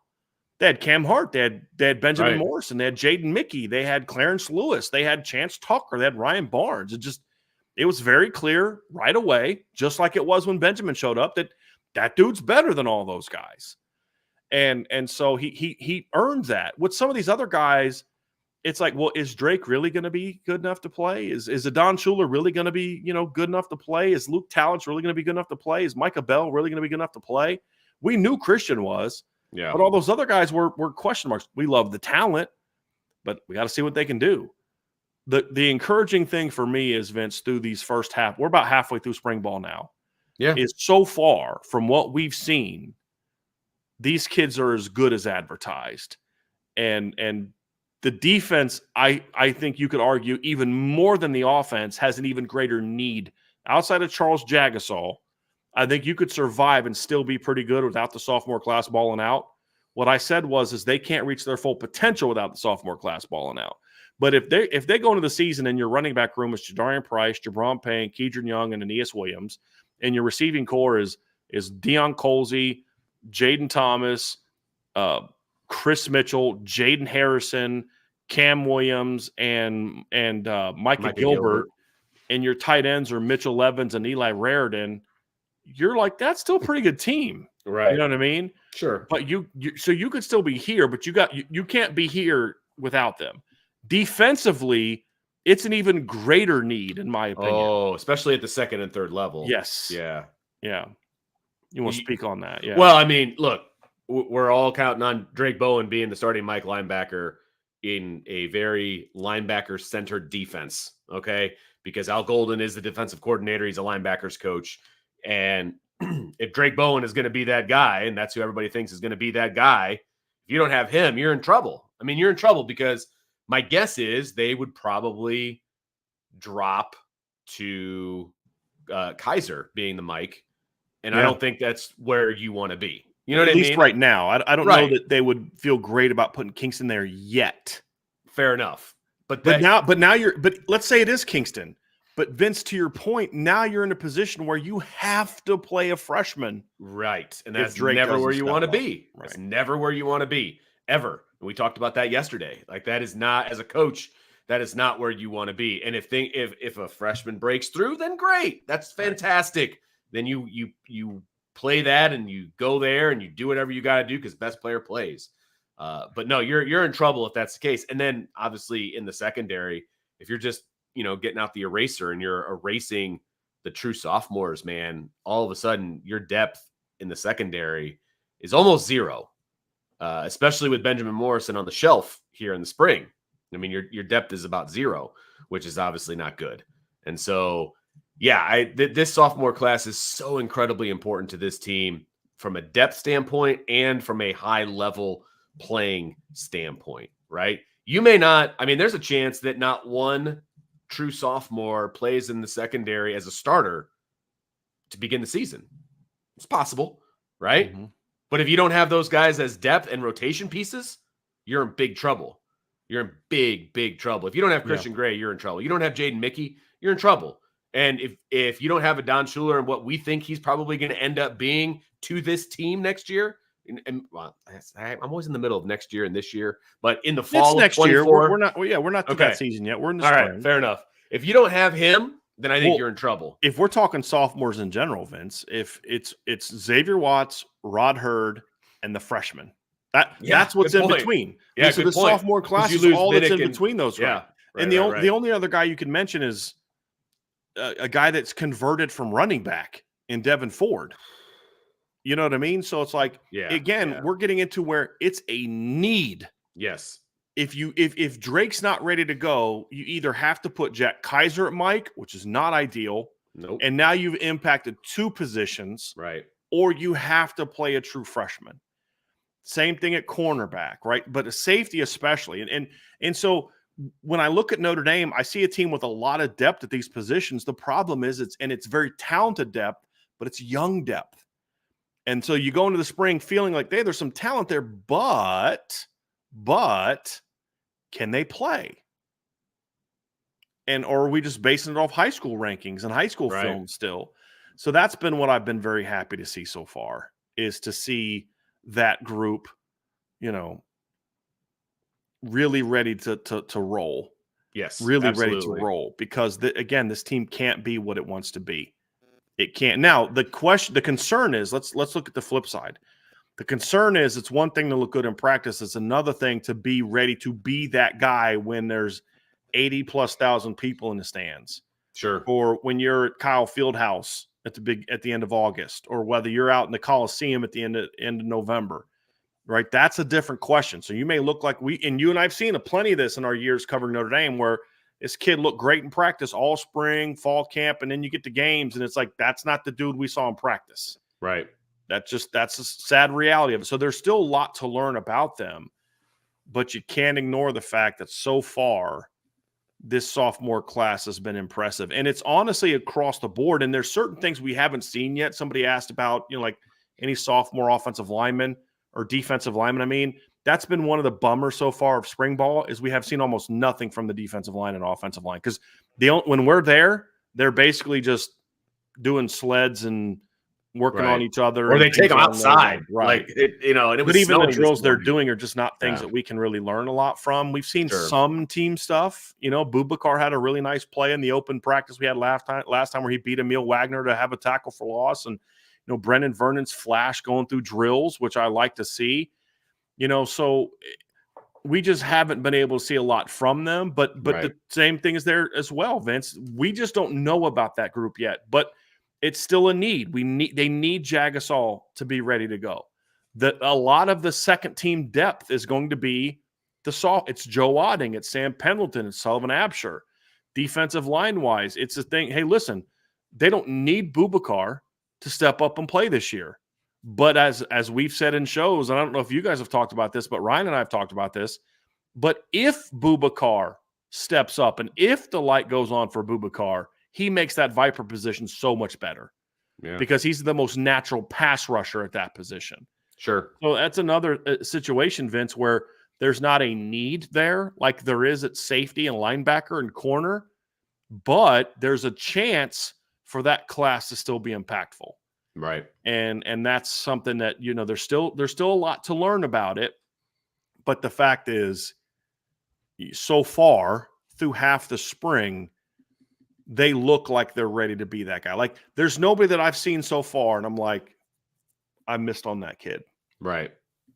Like, I don't think that kid's as good as I thought he was going to be. There's not one in the sophomore class I can say that about right now. And you and I know every year there's those kids. That guy's for not good as sure. I Because thought. this is a business where you get to be wrong. I mean, it just is what it is. Now, Yep. nobody's perfect as far as those evaluations go, right? And so Mhm. I agree with you. It just seems like every time we go to a practice, it's these sophomores that are popping.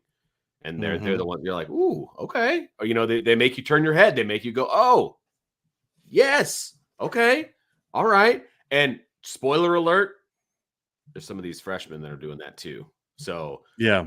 you Yeah. want to talk about stacking classes and things Yep. like that. I mean, obviously, the sophomore class is Marcus Freeman's first full class as a head coach. This freshman class is pretty Yes. stinking good too. You know what I Yes. mean? So, Well, at certain positions, I think it's better than the sophomore class. At other positions, it's a little bit. I'm not sure. yeah, sure. I But get that. the one thing I'll say about the sophomore class is they landed some guys with attitudes that are desperately, and this is the final thing I want to talk about.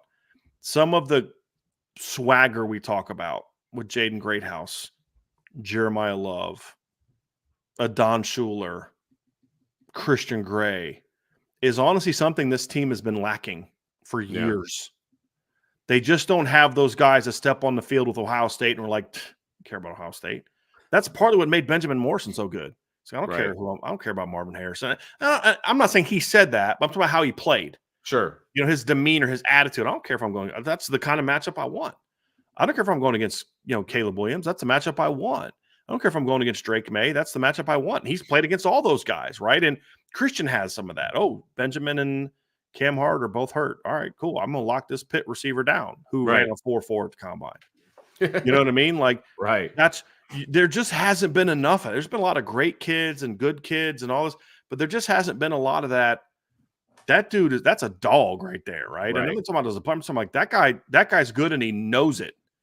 And he wants to make you look bad, right? I mean, Jaden Greathouse doesn't just want to catch a pass. He wants to have you turn it in circles before it catches that pass, right? I mean, that Christian Gray doesn't want to break the pass up. He wants to kind of put you on blast in front of the whole stadium of 80,000 people.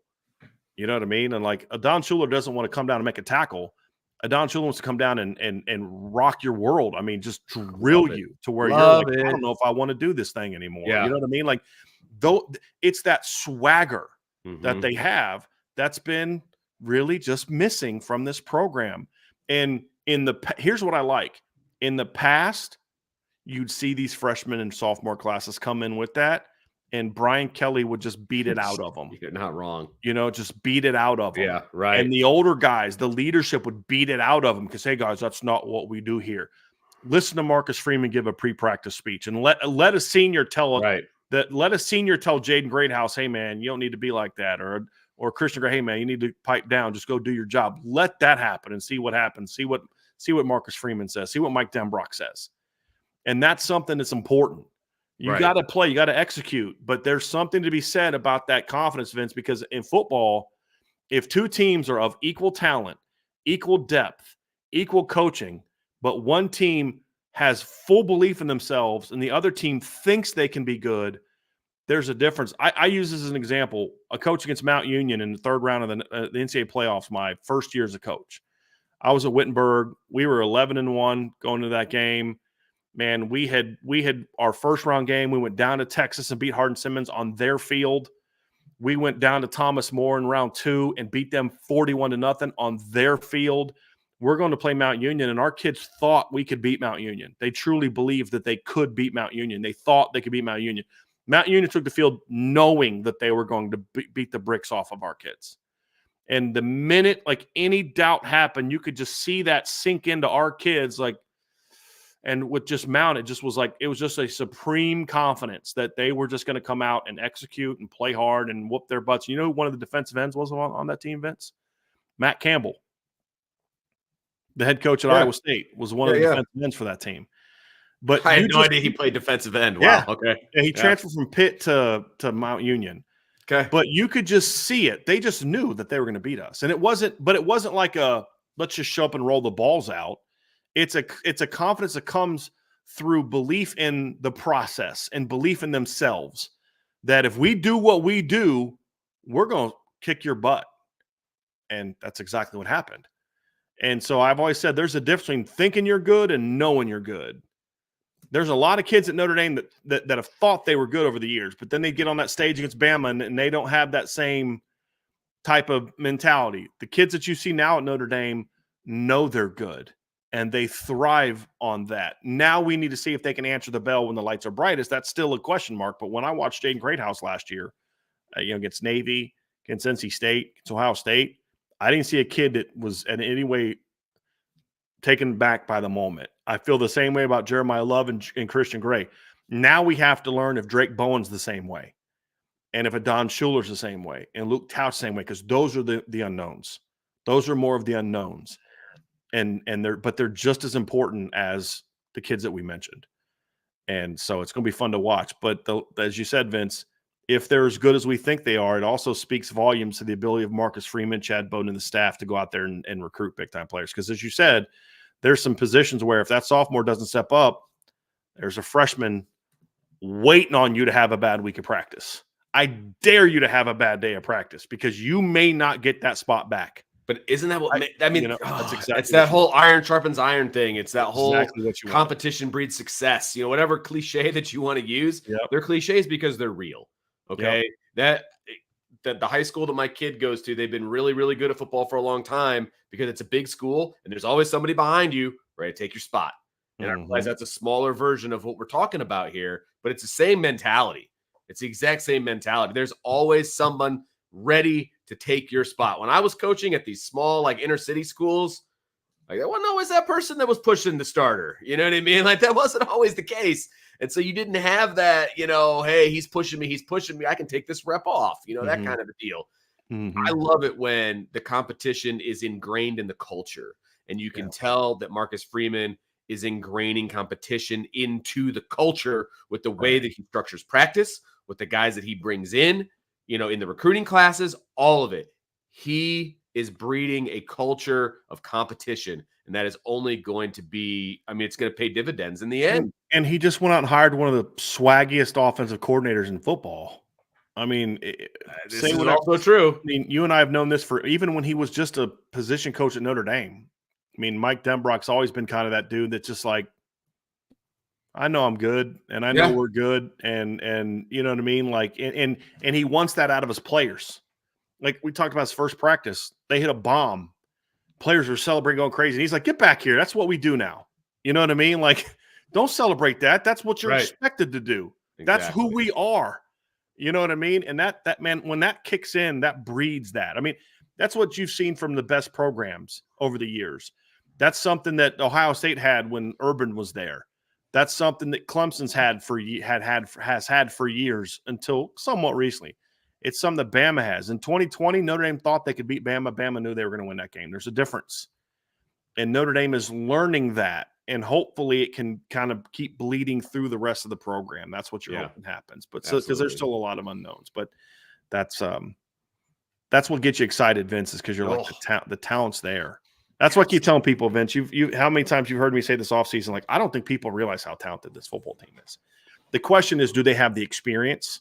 Sure. Do they have the proven production capability? Do they have the ability? Can they stay healthy? Do they have a strength program that can maximize their? There's a lot of those questions that remain to be seen. But when I'm just talking God-given ability, you're like, wow. Wow. Yeah. That's something to see. So, we'll see how it goes. Friendly reminder to everybody, make sure you hit that like button, that subscribe button, the notification bell, share with your family and friends, and jump on the boards, boards.irishbreakdown.com for all of your intel needs. Real quick, too, just a reminder to people before we get into part 3 of the show, tomorrow, 1:00 p.m., we will have Coach Deanna Gump on the show. She is the head softball coach at the University of Notre Dame, and we are going to be talking about her team as we do a fundraiser for their program, and they are doing a Strikeout Cancer fundraiser. It's their annual one. We did it with them last year. We will do it again tomorrow. So we will provide links to everyone to donate directly to their fundraiser, so that way you don't get a portion taken out from YouTube and all that other kind of stuff. But if you also want to give super chats during the show, so we'll do a mailbag afterwards. It'll be super chat only. That's what we do for this one. And It's because every dime that we get from the super chats, we will then give to their donate charity, and Irish Breakdown will match whatever you guys raise tomorrow up to $500. So my hope is that tomorrow we raise over $1,000, because not just the 500 that I hope we can raise during the super chats, and then we'll match it. But then also a lot of people are going to be able to give directly to the organization. And so it's a fun day. As I said yesterday, I don't know any of us that have not been impacted by cancer in some way, whether it be family members or friends. And so we're gonna try to do our part and help the softball team in their strikeout cancer drive. And we're honored to partner with them last year, and I'm super excited that Coach Gumpf and their program want to partner with us again this year. So that will be tomorrow. We go live at 1:00. Coach Gumpf is going to join us at the beginning of the show, and it's going to be a lot of fun. It's going to be a lot of fun. So reminder that we're going to be doing that tomorrow. Love it. Love it. That's fantastic. All right, segment 3. We're going to talk a little college football here, Brian. And this is kind of an exciting one, because what we decided to do on April 3rd, and there's obviously a boatload of caveats to the fact that we're doing this on April 3rd, because spring ball's not done. The transfer portal hasn't even opened yet for underclassmen. So there's a lot of things that can change between now and the beginning of the football season, right? Mm-hmm. But we figured we get asked this question all the time.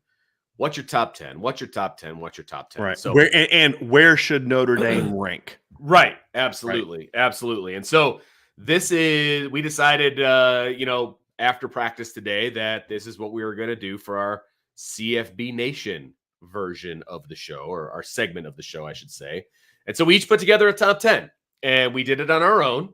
And then we shared with each other kind of what we came up with. And so very similar and yet different all at the same time, right? So you want to go like in chunks? You want to do like top 3, because they're the same for both of us? Let's do it kind of one school at a time, one slot at a time.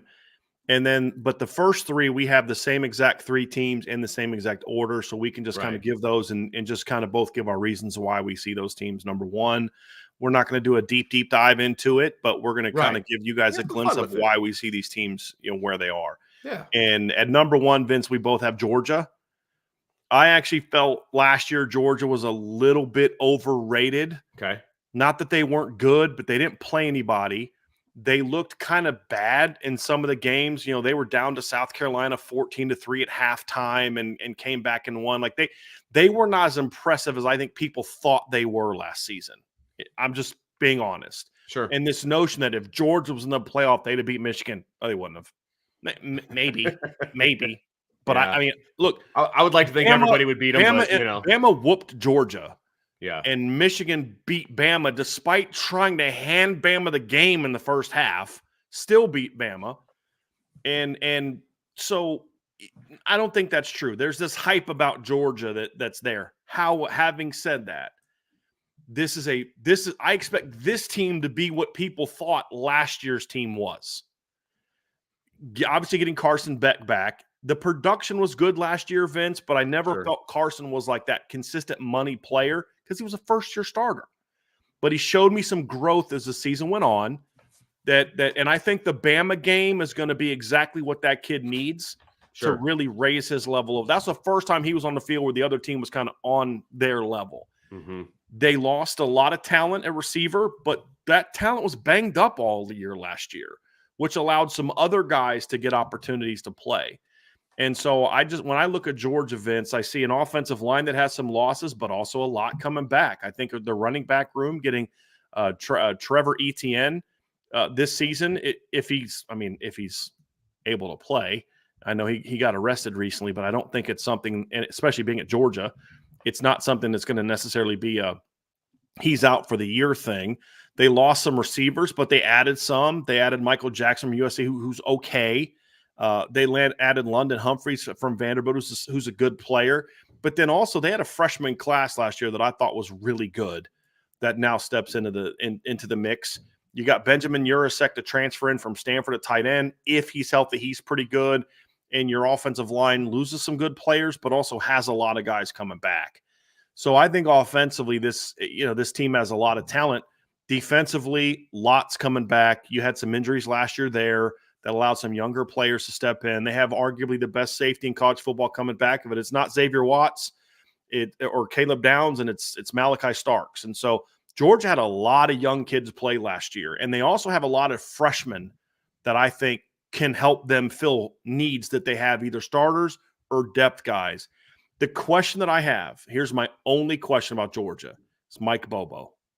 Now that you're in year 2 of Mike Bobo, does he get exposed as being the guy he was before, or has he evolved as a coach and now he's better positioned to be that kind of championship caliber coordinator? That's my only question is really that. But this is a deep team.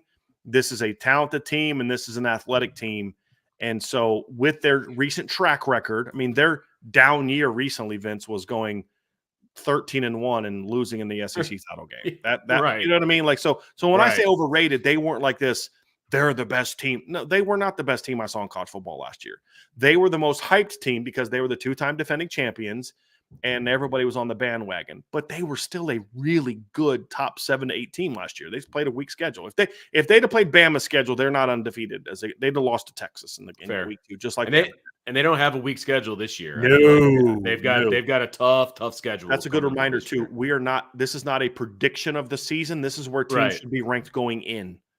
Because so we're not really taking into account scheduling as part of this ranking, but it is going to speak to to your point, Vince, if Georgia's 12-1 or at the end of the regular season this year, they're probably the best team. Right. Yeah. Right. With the schedule they play this year, to your point. Yeah. Right. And you had Georgia number 1. I mean, did I all those notes? You pretty much nailed everything. Yeah. I think that they're really going to be tested. That was going to be my thing. Yeah. After everything that you said, I was going to say they're really going to be tested by their schedule because, they open up with Clemson in a neutral, somewhat neutral. I believe it's in Atlanta. So, as neutral as you can get and not be on campus, I suppose, if you're Georgia. But no, I just feel like I had it up here. Here we go. They're going on the road to Kentucky, Alabama, Texas, and Ole Miss. That is not an easy road schedule. You know what I mean? And so that's what really jumped out at me is like, okay, this Georgia team returns a lot of talent. They've picked up some talent. They're going to be good. And they've got Kirby Smart as a head coach. Those are all great things. It's why they're number 1, but they are going to be tested. Yes. Which I think is good for them. Oh, I do too. Which is going to make them far more ready to make a run, even if they have a loss in the regular season, or maybe even 2 if they lose the SEC title game. They're going to be such better poised to host a playoff game in the first round and then make a run, or they win the SEC, get a bye, but they had a regular season loss, and they're battle tested in a way that they weren't last year. Right. So, they're number 1. Vince, we both had Texas number 2. Talk to me about why you have the Longhorns number. Because a lot of people, Ohio State's the trendy pick to be number 2, and I was back and forth between Texas and Ohio State. And I'll explain why as well. Why did you have Texas? We both had Texas number 2. Yeah. Why did you have Texas number 2 over the Buckeyes? I mean, I like their quarterback. I do. That's my number 1 reason as well. Yeah. Payne took us off the field. I think he's matured though a lot in the last year and a half, 2 years. Big time. So that's probably, it still sticks in my craw, like kind of how he was out of high school and stuff like that. But he's not that same kid. Very different. I've got to let that go. We talk about how humble pie can be good for kids. I've never seen a kid benefit more from that. And from what I understand, he's really dedicated his life to Christ since he's got to college as well, and that's kind of impacted it as well. Okay. Which I love to see that kind of sanctification process happening with a young man. Sure. But yeah, I mean, he rubbed a lot of people the wrong way coming out of high school. Myself included. Super overrated to now I feel like he's very underrated. Yeah. As a quarterback. For sure. Yes. For sure. So but I think it starts and not starts and ends, but that's where it starts for me is they've got a really, really good quarterback. He's coming back. He didn't have to. I think that's huge for Texas. I think they're starting to roll. Like Steve Sarkisian, I think is a good coach. I'm not sure if he's a great coach. Sure. And I think that's great offensive mind. Agreed. We're not sure. Just so people are clear, we both believe Steve Sarkisian is one of the 2 or 3 best offensive minds in the game. Yes. But you can be a great offensive mind or a great defensive mind and not be a great head coach. Right. And that's the guy's been and I think the jury's 12 years, and this past year was his first 10-win season. Right. Jury's still out. on whether he's a good head coach or not, or a great head coach. I think he's a good head coach. There's no doubt about that. Yeah, I think he's a good head coach. Great, right? Exactly. So I think that is something that remains to be seen, but I think this is going to be a very good year for him to either prove or disprove that particular theory for him. I have Texas here mainly because of the quarterback and also because of more question marks that I have about Ohio State. I gotcha. Does that make sense? Yeah. So then let me make my pro-Texas defense.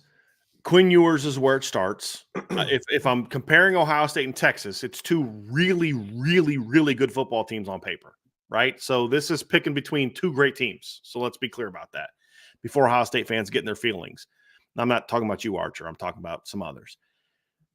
Quarterback's not even close, with all due respect to Will Howard. He's not Quinn Ewers. Texas is a team that loses a lot at receiver. Obviously, they lost Xavier Worthy. They lost Adai Mitchell. They lost Jordan Winningham. They lost Jatavian Sanders. But this is one of those ones where they've got some talented kids coming back, and then they've had great portal success. They got a kid, Silas Bolden, who Notre Dame fans are very familiar with from Oregon State. Really good football player. Had a lot of production last year. Isaiah Bond, I think, was Bama's second leading receiver last year. They got Matthew Golden, who's a good football player from Houston. Not a great transfer, at least he hasn't been. And then they've got some talented younger players that are coming along as well at receiver and tight end. So they should be good there. You've got one of the better offensive lines coming back. Their offensive line has gained so much experience the last 2 years because so many of those kids were forced on the field as freshmen and redshirt freshmen, and they struggled in 2022, and that's helped them get that, those battle scars now going into 2023. Calvin Banks obviously being their dude. And then we saw they had one of the best backs in college football last year, Jonathan Brooks, who was really, really good. He got hurt kind of second half of the year, and that forced their younger players. Jadon Blue was forced to play more. CJ Benson or Baxter was forced to play more. They both each had a bad fumble in the playoff game, but they also gained a lot of experience, which showed that they also in that same game had some playmaking ability in that game as well. So I think their offense should be really good this season. I think it should be really good. And because they're kind of good everywhere. And if your only weakness is we don't have a lot of proven receivers, Vince, my stance on that. I don't care about that. If you have talent there, I don't care about experience. I do care about experience at quarterback, check. I care about experience on the offensive line, check. The concern I have, however, is Quinn Ewers has missed games each of the last 2 years with injury. He got hurt against Bama 2 years ago, remember? And he missed like a month. And then he got hurt again last year. Yes, they have Arch Manning, but Arch is going to be a redshirt freshman that hasn't played a whole lot. Right. They need Quinn to stay healthy. Yep. And if he does miss games, it's got to be like he could have played against this FCS team, but we just wanted to give him a breather. The other part, too, Vince, why I have them here is their defense I expect to be better. I thought their defense got a bad rap last year because they were not very good defending the pass. But overall, they were still a quality defense last season. I mean, I think people forget kind of where Texas finished the season last year. Like, you listen to some people that I know talk about Texas, and you'd have thought Texas was giving up like 27, 28 points a game last year. They held teams to under 19 points a game. You know what I mean? Like, well, yeah, but Washington did that to a lot of people last year. You know what I mean? Like, they were by no means perfect last year, but that was the quality defense, and they got a lot coming back. They had a lot of freshmen that were playing for them last year, a lot of sophomores that were playing for them last year on the defensive side of the ball, and they got a really good transfer. They got good depth coming in the transfer portal at linebacker. They got the Andrew McCaba kid from Texas, who was from Clemson, native Texan, who's a pretty darn good football player. And they got one of the better not discussed portal pickups out there. They got that Trey Moore kid from UTEP that I think is a really good football player. And if Notre Dame, I would have been okay with Notre Dame looking at him if they wanted to. They really didn't. And they didn't really have necessarily need. But he was a really good football player. Not UTEP. Texas San Antonio, I believe, is where he was from. UTSA is where he was from, not UTEP. But he was a kid last year, Vince. It was a 17.5 tackle for loss, 14 sack guy last season.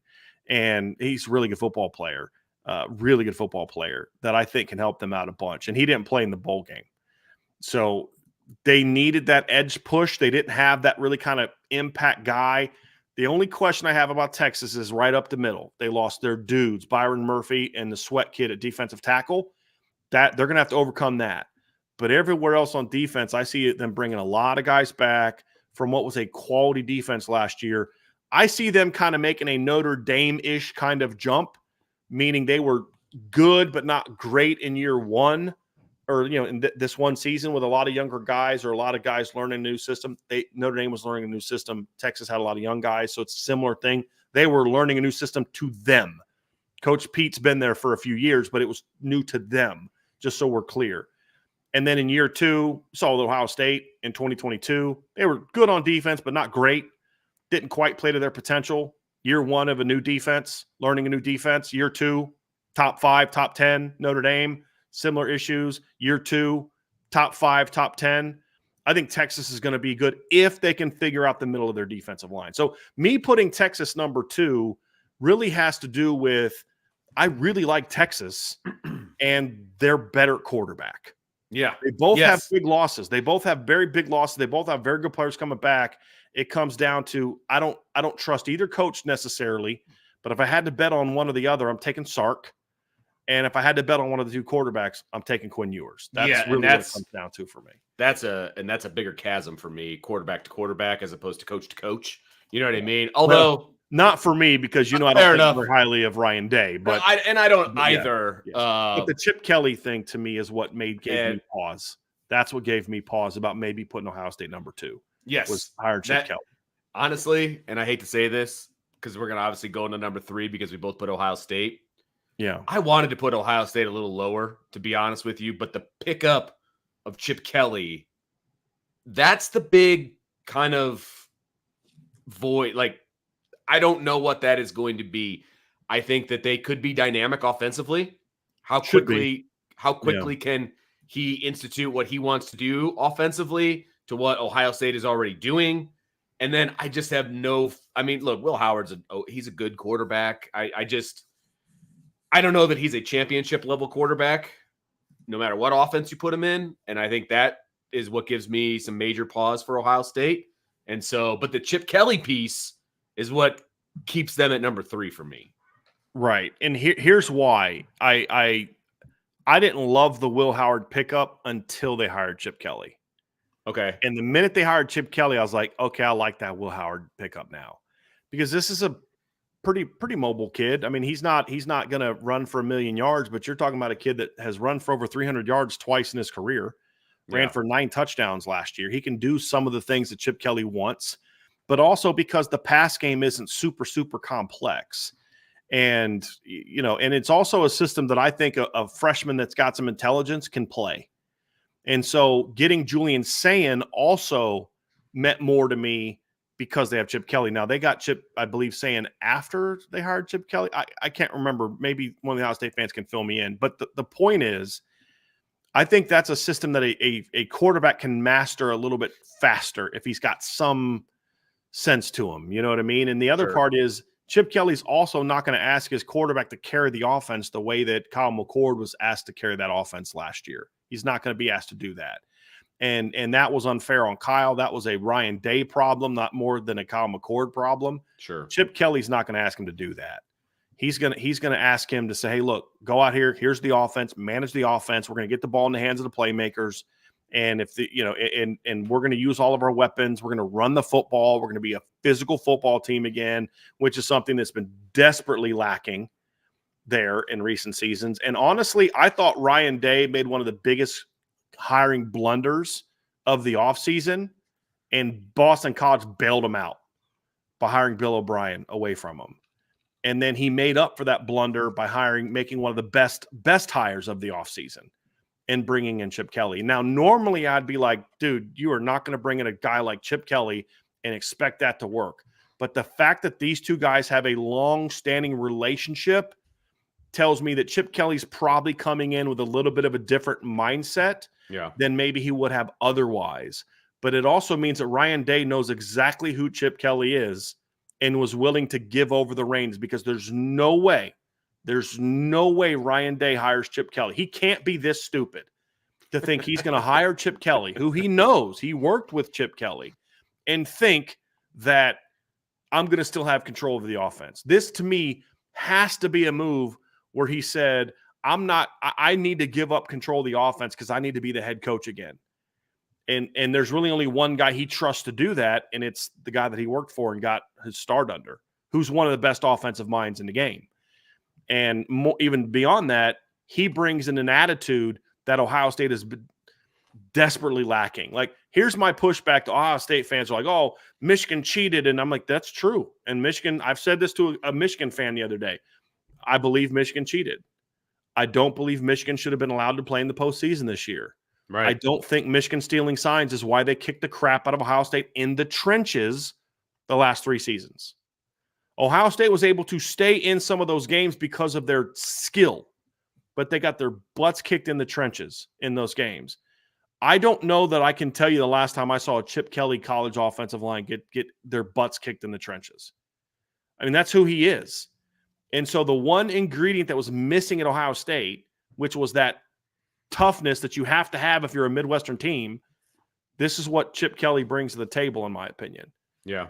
And so I thought that was a great hire. But I look at their offensive line versus Texas, and that's an even bigger gap for me than the quarterback difference. And that's the other reason that I can't put Ohio State higher. If they can figure the offensive line out, that's the biggest question mark I have, because you don't need Will Howard to be a hero there. They don't need Will Howard to carry the team like Notre Dame might need Riley Leonard to carry the team. They don't.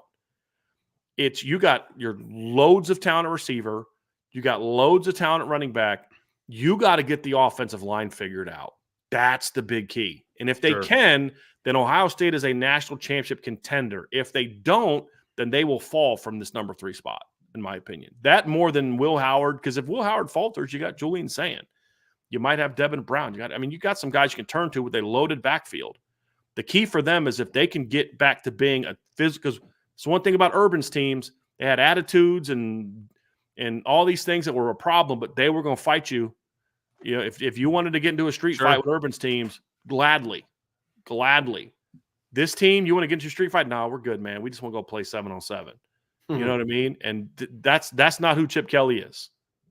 That's not who Chip Kelly is. Do you see some potential headbutting between Chip Kelly and Ryan Day? No, and that was the thing I was saying earlier is like, I think Ryan Day knew what he had to do to get Chip Kelly here. Okay. He had to give Chip Kelly control. Now, will there be times he may say, hey, I need you to do this or I need to do that? Sure, there'll be headbutting because Chip Kelly is who Chip Kelly is. Right. But I don't care about that. Okay. As long as there's no, and this is the thing that matters. If Ryan Day and Chip Kelly are butting heads in the office, it doesn't matter as long as he on the field let Chip Kelly do his thing. And there's no way Chip Kelly leaves being the head football coach at UCLA to come to Ohio State if he hasn't been given promises on who's going to be controlling that offense. Yeah. Which means on the field, I don't think you're going to see some of those things. You might see them in the locker room or in the coach's office, because that's just, from everything I've been told, that's how Ryan Day is. He beats with kind of everybody. But Chip Kelly knows that. Sounds like a great person to work as long as the results are there, I think it'll be there. Yeah. So, I mean, you look at the run games they've put on the field the last couple of years. That's something Ohio State desperately needs from what UCLA did. So, I think that was a good hire. Now let's go to the next 3 events, 4, 5, and 6. You and I have the same 3 teams, but we have them in different order. Correct. So why don't you start off with who your number 4 team is and tell me why? So I've got Alabama at 4.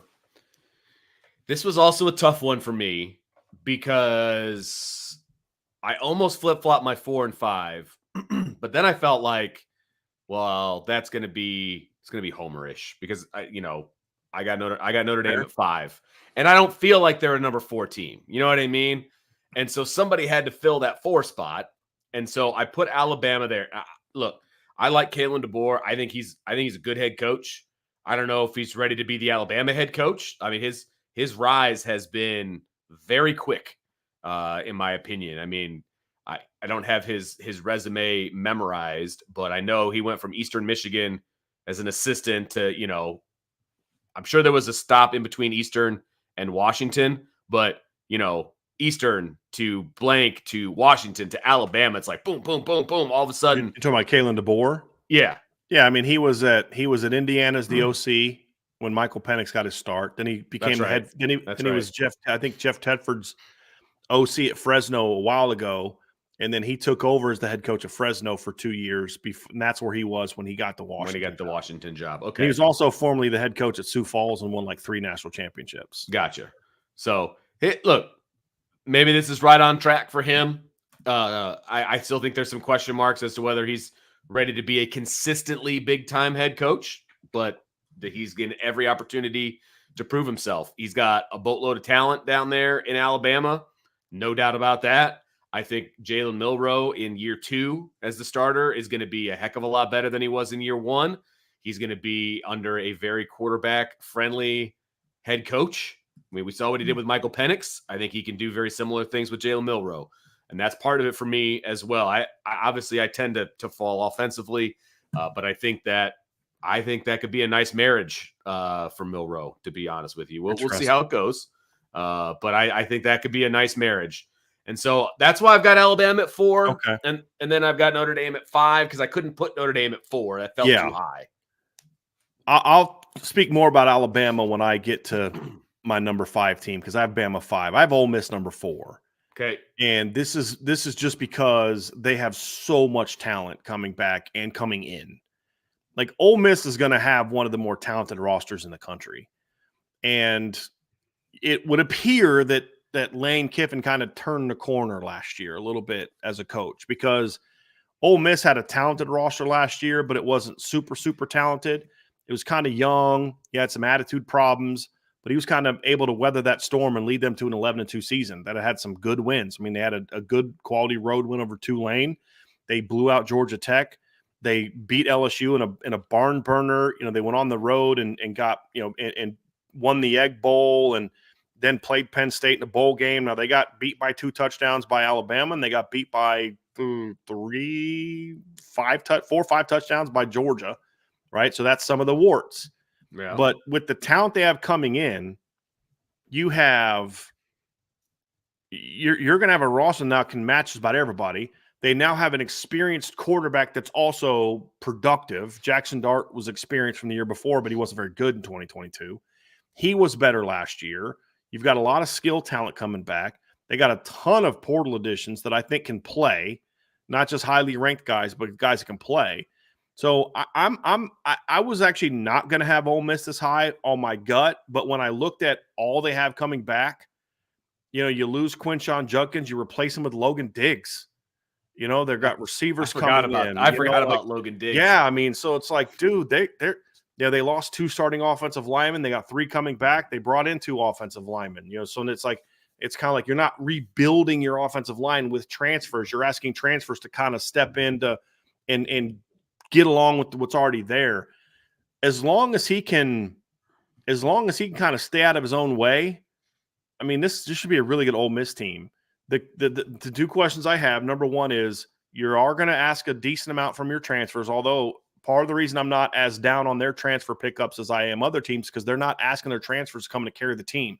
They have so much coming back. It's just, hey, I think their top 2 tackle for loss guys are coming back, for example. So the new transfers coming in don't have to be that dude.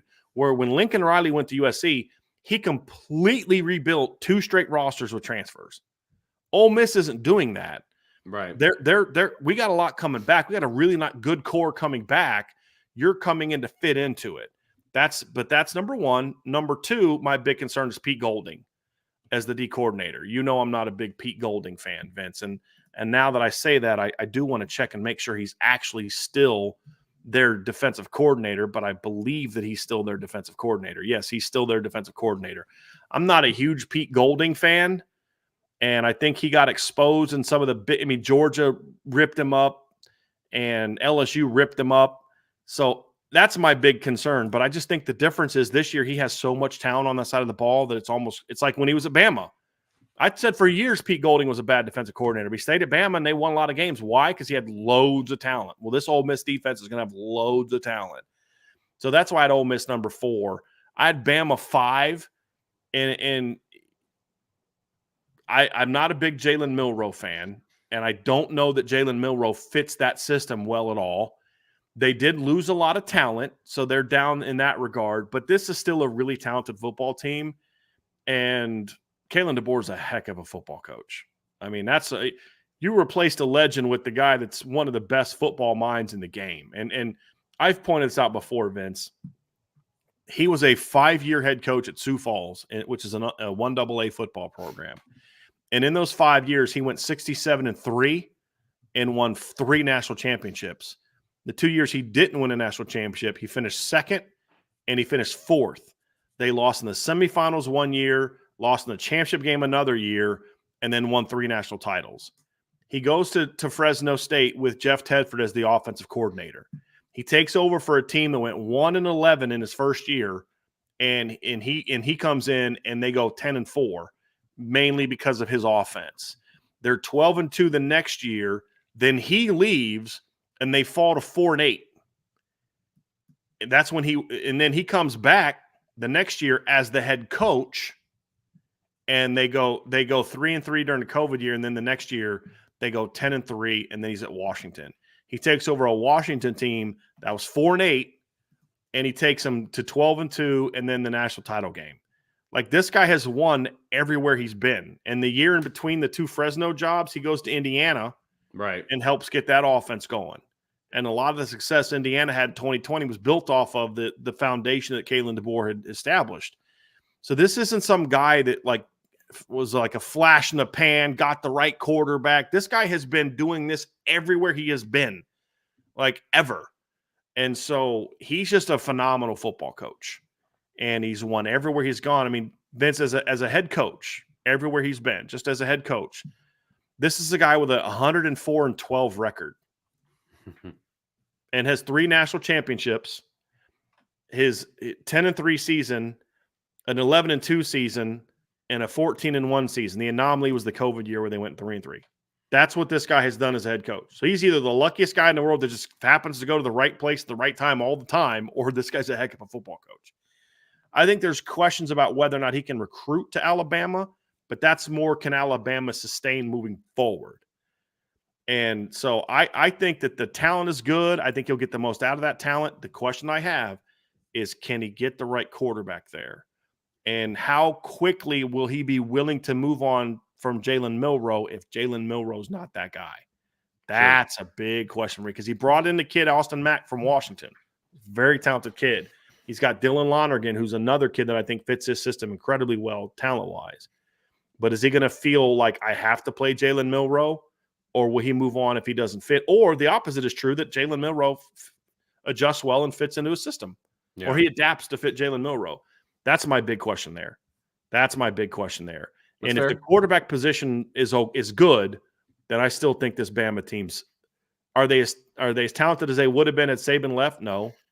But, guys, Bama losing 15 guys still makes them one of the 5 best rosters in college football. You know what I mean? Like, yeah, wrong. There's still a ton of dudes coming back, man. A ton of dudes coming back, and he brought some good kids from Washington with him. So I have Bama number 5. Fair enough. I had at number 5. You had I had Notre Dame at number 5. So we know about them. We don't need to really break down why I would have them at number 5. But they, right now, with everything that I've seen with Notre Dame and where I think they're headed and all of those different things, they feel like a top 5 team to me, or a mid top 10 team, which is 4, 5, 6 in that neighborhood. Like I couldn't put them at 4. Like, that's not. I know that's a 1 spot difference, but to me that's a big difference. 5 and 4, that's a big difference for me. Obviously, in the 14 playoff, you're the first one out, but that's not what we're looking at these days. And so they feel like a 5 right now. Things could change, but that's where I've got them. And then obviously, if anybody's paying attention, they should know what your number 6 team is. Yeah, my number 6 team is Notre Dame, Vince. And I, similarly, we've seen steady progress from Marcus Freeman in his 2 years. Got better in year 2 from where he was in year 1. Went out and hired, made Chip Kelly got all the splash talk about OC hires, but Mike Denbrock's offenses have been every bit as good, if not better, than Chip Kelly's the last 3-4 seasons. He's the guy that coordinated the best offense in college football last year and Heisman Trophy winner. That's number 1. You get a quarterback that I think is one of the 5 to 8 best quarterbacks returning in college football next year, if he's healthy. You have a very talented football team, although it will be young in some spots. But you also have a great defensive coordinator. You have a great coordinator combination. You have 6 starters coming back from a defense that was one of the top 5 to 8 best defenses in college football last year. Notre Dame ranked in the top 10 last year, actually in the top 7 last year in scoring defense, total defense, fewest yards per play, red zone defense, red zone touchdown defense, pass efficiency defense, passing yards allowed per attempt, lowest completion percentage, and there's a couple more where they were a top 5 to 7 defense in all those categories. And so you two of your returners are All-Americans last year. Another returner was a borderline All-American, was a freshman All-American, Benjamin Morrison, and guys stepping into spots. And so, I mean, you've got arguably the best D-tackle duo in college football coming back next year. You've got talent at linebacker coming back. You've got a very experienced defensive line, and your secondary is going to be young, but anchored by 2 All-Americans, a 6th-year nickel transfer, and a bunch of talented younger players. So there are some questions. The youth is why I couldn't put Notre Dame higher than 6th, honestly, just because there are still some questions. But when you look at the ascending head coach, the coordinator duo, right? Like the only team in the country that right now that can say, hey, we got a coordinator duo as good as yours right now from past experience is Ohio State. USC could be in that conversation after this year. I just got to see more than 1 year from DeAnton Lynn. That's my big thing. If he can do at USC what he did at UCLA, then USC can say, hey, we're in this conversation too, because the job he did at UCLA last year was phenomenal. That was a great hire by Lincoln Riley. And he went out and got Doug Belk to coach the secondary, etc. But I just got to see more than 1 year of DeAnton Lynn. That's my only thing. But right now, from a proven product standpoint, Notre Dame and Ohio State, to me, have the best coordinator combinations in college football. Yeah. And so you feel better about getting the most out of that talent. Because you look at this Notre Dame team last year, and 9 of their 10 wins were by 3 or more touchdowns. Like, they weren't just winning games last year. This isn't like the 11-2 season in 2021 where they like barely beat Florida State in overtime, had to have a comeback win over Toledo, had an ugly low-scoring win over Purdue, had a dogfight against mediocre North Carolina US. They had their 3 losses, the dogfight against Duke, and every other game was a blowout. And the only game that was kind of close for a while was NC State. But that game ended up being a 3-touchdown game. Right. I mean, they destroyed people last year. They just couldn't get over the hump in the big game. So your thought is Mike Denbrock, more experience with Marcus Freeman, a quarterback that fits your system better than Sam Hartman fit the system last year, and a lot more skill talent makes you say, like, this is the year they kick that door down. They don't have that last-second loss to Ohio State. They don't have that we didn't show up moment against Louisville, and this team has a chance to be there. But they got to prove it to me before I can say you're ahead of Bama or even ahead of Ole Miss, because Ole Miss was an 11-2 team last year. Their only 2 losses were to Bama and Georgia. So I have to put them there too. So that's why I had Notre Dame number 6, Vince, and I know you had the Rebels at number 6. So again, we had the same 4, 5, and 6. Just little, and at this point in the season, I don't think that really means a whole lot, to be honest with you. I'm going to jump to my number 7 team, Brian, and that's where I have Oregon. That's where I have the old Ducks. And, this is obviously a new era for the Ducks. Now, they get to keep their head coach, which I think is huge, especially moving into the Big Ten and the schedule that they're going to have in front of them. I think that they've got, they play Michigan, they play Ohio State, they play Washington. Those are going to be 3 tough games for them. Now, the good part for them is those are towards the end of the schedule. And so they're going to be able to get their feet underneath them a little bit. And I'm not solely sold on Dylan Gabriel as a championship level quarterback. So, can he be a Bo Nix and, as a transfer? Maybe, because I don't think people were sold on Bo Nix when he went to Oregon. I was. I like Bo Nix personally. Yeah, so did I. It was me and you versus Ryan and Sean with Bo Nix. Yes. Right. Yes. But I don't think that was the overwhelming thought when he went to Oregon either. So, I was never all that impressed so far with Dylan Gabriel. Okay. He's a stat stuffer for me. Yeah. Like that's the thing for me. He'll occasionally have the Texas game like last year. I thought he played really well, but he's a stat stuffer to me. He doesn't blow me away. And you and I have Oregon both 7, Vince, but we have them lower than almost everybody else. I've seen them in the top 3 with most people. That's hard for me. And that was with the Pac-12 schedule, maybe. Right. But like Dan Lanning's done a heck of a job, but Dan Lanning's basically gotten beat by or barely won against teams he should have whooped against every team that he's coached against where the opposing coach is as good or better than he is. I mean, right. 0-3 against Kalen DeBoer. You know, he beat Kyle Whittingham 2 years ago with a far more talented roster by 3 points at home. You know what I mean? And should have lost that game. So I just look at it and I'm like, they got a lot to prove to me. They were able to out-athlete the Pac-12 last year. They're not going to be able to out-athlete Michigan and Ohio State and all these teams that they're going to play in the Big Ten. It's just going to be a little tougher animal. So I think Oregon's still going to be very good. They're very talented. They got good transfers coming in. And Dan Lanning has done a really nice job there. It's just, to your point, Dillon Gabriel is not Bo Nix. I don't believe that he is. He'll put up numbers, right? But I don't think he's going to impact the game the same way that Bo Nix did. Sure. I mean, the only reason those 2 Washington games were close, in my opinion, was Bo Nix. Right. I mean, honestly, if it wasn't for Bo Nix, I don't know that either one of those 2 games this year against Washington are all that close, Vince. Yeah. And I know that some people would disagree with me on that, but I really believe that. I think he put those teams on his shoulders against Washington both of those 2 times. And right. So, you know, I think the kid was a pretty darn good football player for them. And Dillon Gabriel's just never struck me as that kind of guy. Exactly. You know, he's more of a stat stuffer to me. But this is still a very talented team, and they'll still be able to out-talent most of the teams they play. But they went from a league where they were the clear number 1 talented team to a league where they're definitely not number 1. Ohio State is, and they're in the conversation for are they even number 2 with a team that you and I are going to talk about here real soon. But I still like this Oregon team a lot. It's just not quite as much as what some other people have. So I know we just kind of were negative on Oregon from our discussion, but it's more so explaining why we have them lower. This is still a team with a lot of talent at receiver. And I think a lot of people are just assuming Evan Stewart's going to be the stud there. And that to me is more because of what he was as a high school player. He was good at Texas A&M last year as a freshman. And if he wanted to come to or as a sophomore, if he wanted to come to Notre Dame, I'd have taken him. But this is a kid that's now a third-year player. And as a true freshman, he had 53 catches for 649 yards. Good season. As a sophomore, he had 38 catches for 514 yards. Hasn't been able to stay healthy. And everybody's just, I literally saw someone write on one of the way too early top 25s, Oregon's going to have the best receiver duo in college football. And I'm thinking, what? They may not even have the best 1-2 duo in the Big Ten next year. You know what I mean? Because you're still basing this off of what Evan Stewart was coming out of high school. He hasn't played like a 5-star in his time in college so far.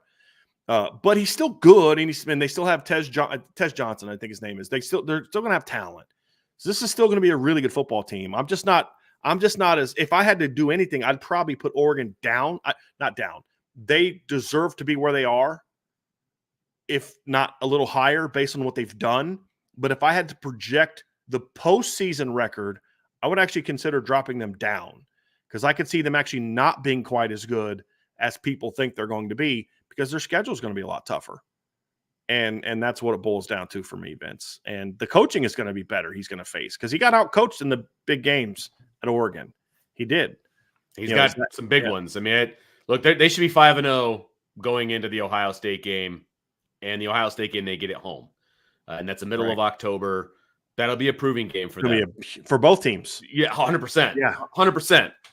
And so, and they really shouldn't be all that tested. Can we just say one thing? Games either. That'll be the game, Vince. I just want to pull up Ohio State's schedule real quick, because because I think that I looked at this and this was a point that I came away with. Yes. So before that game, Ohio State plays Akron, Western Michigan, bye week, Marshall, at Michigan State, and then home against Iowa. The game at home against Iowa's a terrible matchup for Ohio State's a terrible matchup for Iowa. Just have been the last few years. This is going to be the first game where I truly think we find out if Ohio State actually has turned a corner from a toughness standpoint. Because one thing I'll say about Dan Lanning, I think I don't think their team is necessarily going to be as good as people think. I think they got a great offensive mind there. They got talent. I think his team, but here's one thing I'll give him credit for. His teams play hard. I don't doubt that one bit. And so if Ohio State's going to go there and win that game or even compete in that game, they're going to have to show that, hey, we are that tough team again now. Sure. The other thing I'd say is Chip Kelly knows that offense or knows that defense. He's coached against it. He's going to, you know what I mean? So this isn't like an unknown, like Chip Kelly hasn't seen it. He knows exactly what he has, what Oregon has. Now it's going to be about, okay, can you put a plan together to go beat those teams? That's a different deal. But, you know, I feel like Ohio State has that advantage. But to your point, everything I just said about Ohio State, the same thing is true when you look at it from an Oregon standpoint. That's going to be the game where they get to prove, like, okay, we're as good as people think we are.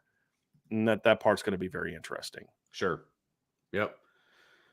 By the way, Chip Kelly's offense went for 448 and 6.5 per play against Oregon 2 years ago.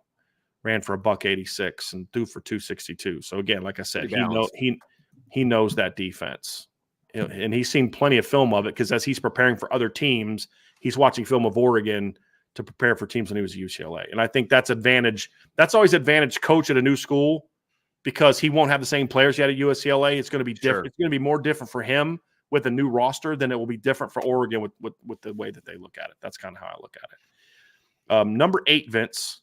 Yeah, so we've got our 8-9 transversed, right? So we both have the same 8-9, but they're in different orders. So my 8 I have, and it's Penn State. And here's why. Drew Aller and Nicholas Singleton. Like those are the two main reasons that I've got Penn State where it is, and their schedule. I think their schedule is extremely favorable for them this year, as opposed to in the past. Now, can they make hay with the schedule? We'll see, obviously, what happens. But, you know, until they get to USC on October 12th, where they have to go across the country to USC, that's going to be their first big test, in my opinion. So we'll see how they do there. And again, that's October 12th. So that's the same weekend as, I believe, Ohio State and Oregon. And so that's going to be a big weekend, obviously, in the Big Ten. But I think that'll be a big test for them. But after that, you know, they've got USC, they've got Ohio State, they got Washington. Those are their 3 tough games, in my opinion. And then they finish it off with Purdue, Minnesota, Maryland. So they got a chance to be kind of on a high note getting out of the season as well. So I like their schedule. I'm not a James Franklin fan at all when it comes to in-game. I think their defense is still going to be really, really good. They got a new defensive coordinator since Manny Diaz left. They brought in Tom Allen from IU. What's that going to look like? You know, the departed head coach from IU as a defensive coordinator. I think the jury would still be out on him because if I remember correctly, Tom Allen was basically a high school coach, essentially, that went to IU. That's what it felt like, at least from a motivational standpoint. So what's he going to be like when he inherits a really good defense? That's so disrespectful. I mean, just saying. My goodness, that is so messed up. But so he had been a high school coach, but that was a long time ago. Okay, fair enough. I think they're going to have a really good defense. I think Drew Aller, a year older, is going to pay dividends for Penn State almost against what Coach Franklin will do. Like, I think Drew Aller will almost be better than what James Franklin will be as a head coach. Does that make sense? Like, he'll almost overcome some of the potential James Franklin issues in game. So I really like Drew Aller. I think he's a good quarterback. I just think he was a little stifled in his first year as a starter. Well, I think that there was, my opinion, Drew Aller was asked, too much was asked of Drew Aller in year 1. And I saw somebody in the chat said Drew Aller may have been a bigger disappointment than Sam Hartman. The fact that you thought Drew Aller should have been better than he was says more about the expectations were flawed, not Drew Aller was flawed. And so that's kind of where I look at it, is he was basically a redshirt freshman, essentially, first-year starter, taking over a team with a mediocre offensive coordinator and okay talent around him. and they asked him to be Superman, and he couldn't be. They did a poor job building around. Like, they should have been running the ball for 200 yards a game last year. That was poor coaching, just very, very poor coaching. And I look at it now, they've got an offensive coordinator that won games with Jason Bean at quarterback last year. You know what I mean? Like, I think they got a very creative offensive coordinator. I think Tom Allen's a good defensive coordinator. They got loads of talent coming back on the D-line. Their receiving core is the big question for me, Vince. That's the part of their team that's got to step up. But the reason that I'm more optimistic about their receiving core this year is that you've got some veterans coming back that aren't stars, but that are good football players.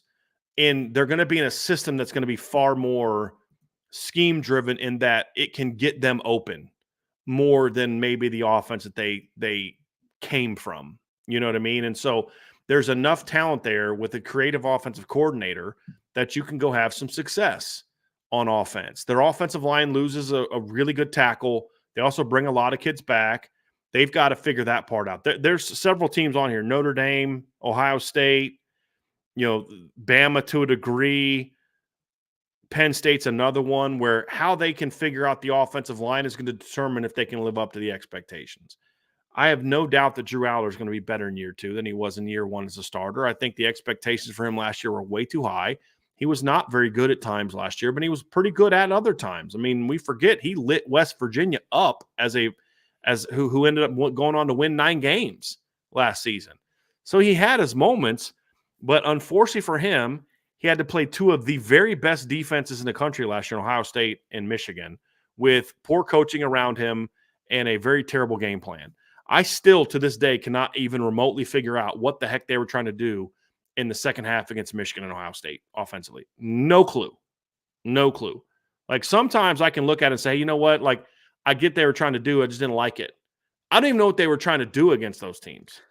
And they're sitting there asking Drew Aller, like, and it was the Ohio State game. They started to run the ball a little bit, and then they went pass, and it was like ball game over. And you're just like, what are you doing? Right. Like, why are you asking that kid to be that? He's a redshirt freshman, basically. I mean, he wasn't a redshirt freshman, but I mean, he played some as a freshman, but he was a first-year starter. Yeah. And you asked too much of that kid. But all those lumps that Drew Aller took last year are going to make him better this year. And now he's actually going to be coached well, in my opinion. And so I think the coaching hires that, like, Ryan Day made coaching hires geared towards, and I don't know if he intended to do this, but his last 2 major hires, Chip Kelly and Jim Knowles, basically make that team Ryan Day proof. And I think that James Franklin did the same thing with his offseason hires this year. Is you're going to have a much more creative offensive coordinator that when James Franklin asks him to do dumb things like let's go for a 4th and 6 is going to have a much better way of calling that in order to make those things happen. That's what I think. So last year I thought Penn State was way too overrated because of exactly what I said. They asked too much of this kid, and they weren't the team that people thought they were. This team, however, I think should be actually worthy of that top 10 ranking, where last year's like Penn State last year had no business being ranked ahead of Notre Dame. None, ever. At any point in time that season, ever had any business being ranked ahead of Notre Dame. This year's team will have a much better shot of being in that conversation, not just because of their record, but the quality of the team that they are. And so I think Penn State will be better this year, and because they're going to be coached better this year from a coordinator standpoint. So they have a lot of talent coming back on defense, and right. some good skill coming back at receiver. The key is going to be you went out and hired an offensive coordinator that is. I mean, he gets credit for being creative and all these different schemes and all these other type of things, and all those things are true. But Vince, this is a guy that over the last 2 years at Kansas rushed for 183, and this year 206 yards per game rushing at Kansas. He's had a kid that went over back-to-back 1,000-yard seasons, Devin Neal, at Kansas. What's he going to do with the talent he's going to inherit at Penn State? That's what I get excited about running the football. Forget, all the creative stuff, that's all fun, and it makes him really – but this is a guy that knows how to establish a ground game. Right. And he's going to have way better talent on the offensive line than he had at Kansas. He's going to have better skill on the perimeter, and he's going to have 2 Devin Neals, not just one. You know what I'm saying? Mm-hmm. That's kind of where I'm at. with why I think Penn State's going to be better than people expect. And one of James Franklin's bits of kryptonite is no longer there. That's Jim Harbaugh. That's another fair. part. That's fair. You know? Well, I don't even think they play Michigan this year. But I just like looking at the. But I see what you're overall. saying. Yeah, no, I got you. You had Missouri number 9. I had Missouri number 8. I like this team coming back, but I feel if I had to pick who's right on this ranking of 8 and 9, I'd actually, as I've thought through the shows, I've actually say I think you have a better shot of being right. I have Missouri number 8 because I think they earned it based on how they played last year and what they have coming back. Fair enough. That's where I'm at with Missouri. They have a lot of talent coming in from transfer portal. They Luther Burden's back. I believe Theo Weiss is back. Their quarterback is back. They did lose the running back Schrader. Their offensive line got some transfers in. They lost their D coordinator, but there's a lot of kids coming back. I just think this was more of a fluky year by Missouri. So even though I believe they should be ranked here based on any other team with that record last year, 11-2, beat Ohio State, almost beat LSU, a lot of talent coming back. That team should be ranked where I have Missouri and where you have Missouri. I just think if we were doing a postseason's predictions breakdown, I would not have them as high because I think last year was a little bit smoke and mirrors. Sure. That's what I think. I'm just not. I'm going to get proven completely wrong about Eli Drinkwitz this year if they end up in the top 10. If they end where I have them right now, then Eli Drinkwitz is a much better coach than I think he is. Yeah. Yes. Because their schedule's interesting. It's an SEC schedule, obviously, right? But, their biggest games against Alabama, at Alabama, that's a big one, obviously. After that, I guess at Texas A&M in October, that would be the next biggest one, I guess, in my opinion. And then after that, Oklahoma, maybe. Right. You know what I mean? So, it drops off to me. For me, the schedule doesn't impact where you should be ranked coming into the season. Okay. For me, it doesn't, because this is about where you should be when the season starts. It's not a prediction of where it's going to end. Fair enough. But when I look at their schedule, Vince, to your point, they should start off well. Right. Buffalo, Murray State, BC, Vandy. Right. But I think it ramps up a little bit after that. At A&M, that'll be a tough game. I don't think Auburn at home is going to be a cakewalk. I think Bama on the road, Oklahoma at home, South Carolina on the road won't be a cakewalk. Mississippi State on the road won't be a cakewalk. And honestly, I think Arkansas at home won't be a cakewalk. So, again, I just think a lot of what I saw from this team this year was a little smoke and mirrors. And I think they benefited this year a little bit from the schedule as well, but I'll give them credit this year. They battled Georgia this year. They battled LSU this year. Those are the two teams they battled, and they had a really good win over a really good Kansas State team and a good win over a quality Memphis team away from home. So they did what they needed to do, smack Tennessee. So I'm not trying to take anything away from the season they had. They handled business. I just kind of felt like this team is playing over their heads. This is still the same team that barely beat Middle Tennessee State at the beginning of the year, Vince. Yeah, you know what I mean? It's just it just a lot of smoke and mirrors to me. And so are they going to be a top 25 team by the end of the year? I think so, because there's still a lot of talent, and you mentioned the schedule, but I just don't think they're going to be a top 10 team. That's fair. When it's all said That's fair. And they're up in my top 10, and I had them at number 9, but they're in my top 10 because of the hype that they had from coming out of last year. And they earned it. There's no doubt they earned it. They earned that record, and they have a lot coming back. They earned a preseason top 10 ranking. I just don't know that they're going to stay there. Right. Number 10, Vince. We had different teams, but both from the same conference. I'll let you kick off about why you have your top 10 team. So I went with Arizona. Obviously, they're entering the Big 12 this year. The problem is going to be, and I'm already starting out with the negative to shoot myself down, but a lot of turnover. They lost their head coach to Washington. They're bringing in a new head coach. They lost some of their best players to Washington, who followed their head coach. And so they're bringing in some different guys, and they're doing some different things.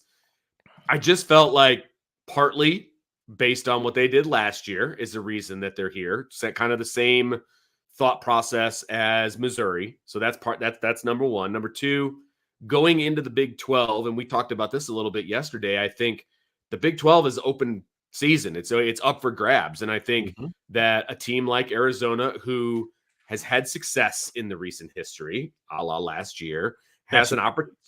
What's that? They have some athletes. Yes, absolutely. And so they have an opportunity. They understand what it's like to win. And so they have an opportunity to kind of go into this thing with a chance to make some noise. And so I like their momentum. I like where they're at. We've talked a million times about how Arizona is up and coming state for recruiting and all of that. Well, guess what? The in-state schools benefit from that greatly because there's some untapped, recruits that aren't getting out to the national, scene, and they're able to take these guys in and coach them up and get them where they need to be. And so I just think Arizona has an opportunity to make some waves this season. And so, again, it's partly because of what they did last year, but it's also partly because of the new conference that they're in.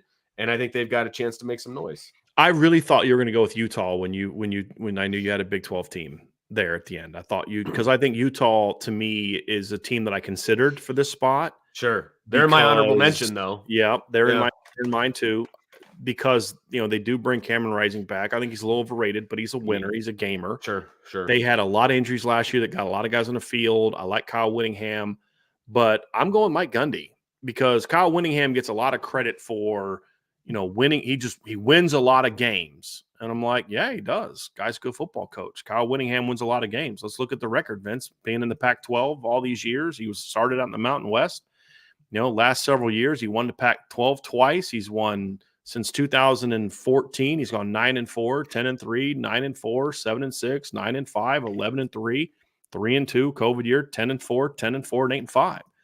Guy's a good football coach. And people say, well, he gets a lot out of the talent he has. Absolutely right. He does. He maximizes the talent.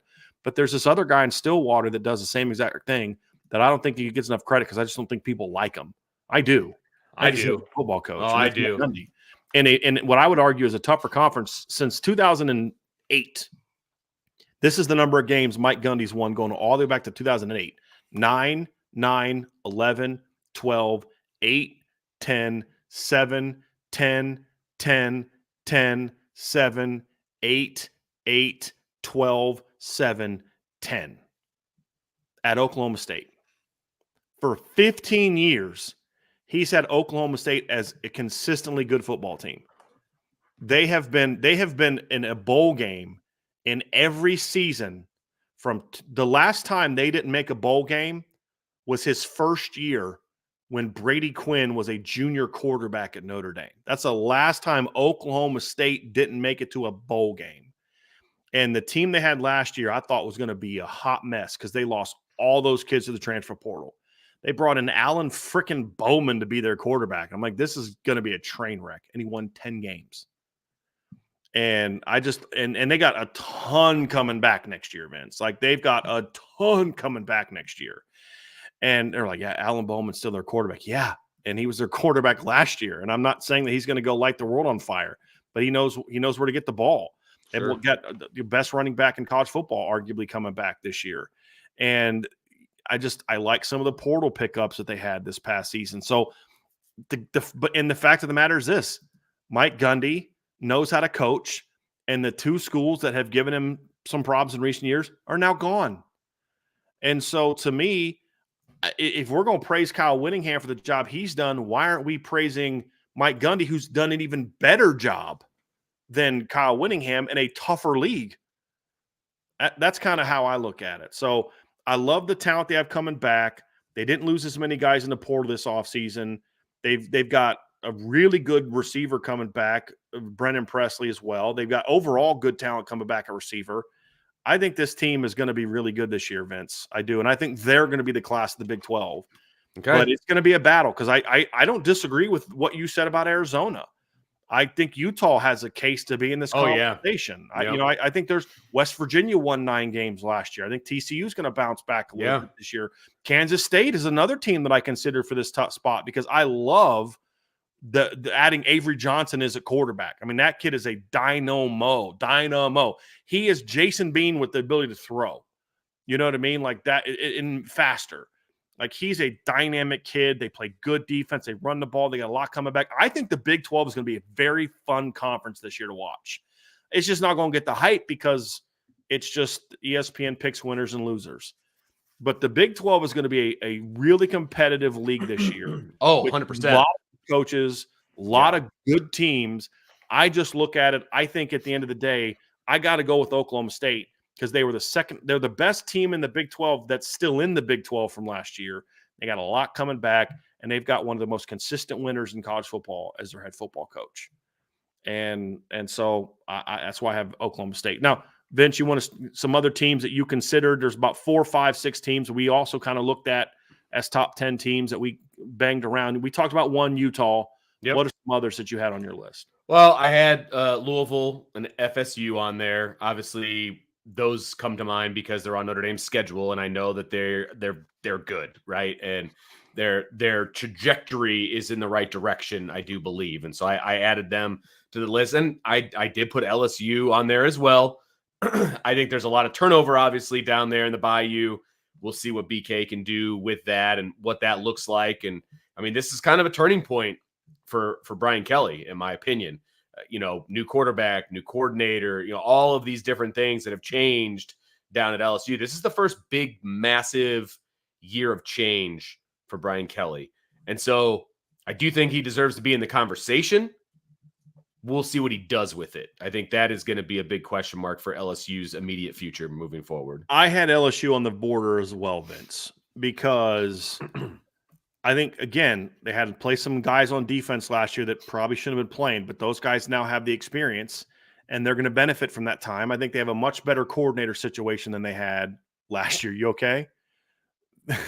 They had a much better coordinator situation. I think Vince just had a stroke or something. I was annoyed because I didn't push mute and you had to do it for me. Gotcha. That's all. Gotcha. Well, no one knew that except for you and I. I know, so but I looked like you're about to punch someone in the face. I was mad. I was upset with myself. I think, yes, they lost 2 stars at receiver, but they've got a lot of talent coming back at receiver.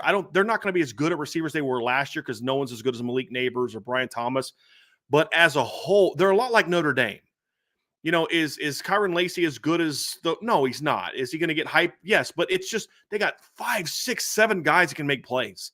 That's kind of, Mason Taylor's not going to be a junior.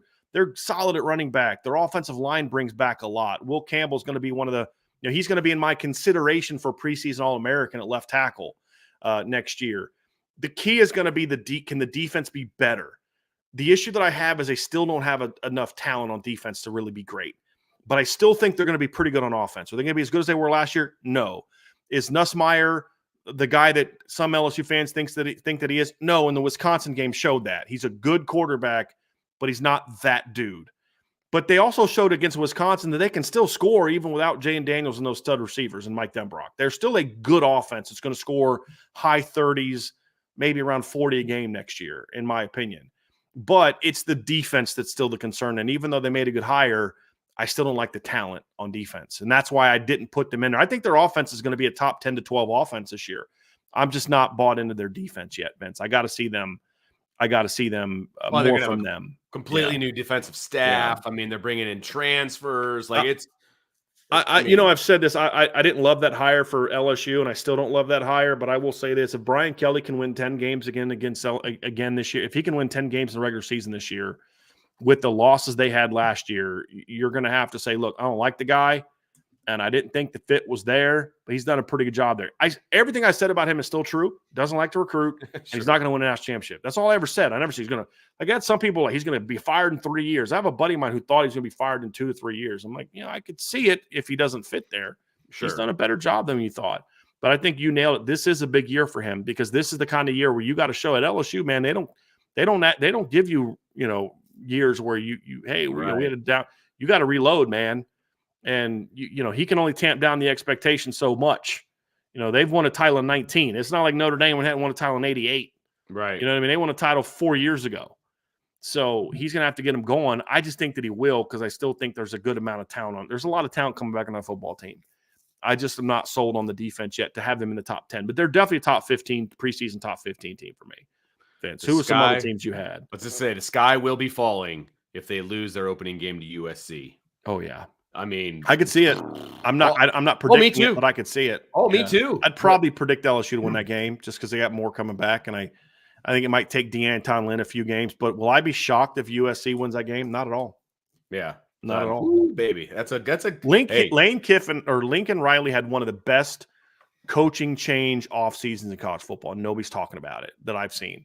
I mean, you got De'Anton Lynn as your D coordinator. Look what he did at UCLA in 1 year.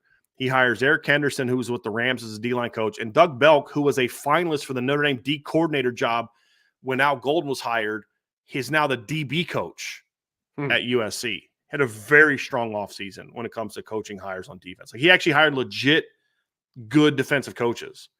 We're going to find out if those guys can overcome what I think is a Lincoln Riley problem when it comes to he's the reason they can't put good defenses on the field more than anything else. Yeah. But if he was ever going to make it work, these are the hires that to me will make it work. No, that's fair. So I could see them winning the game, but you are correct. I could see that team falling apart in a hurry if they go out and lose.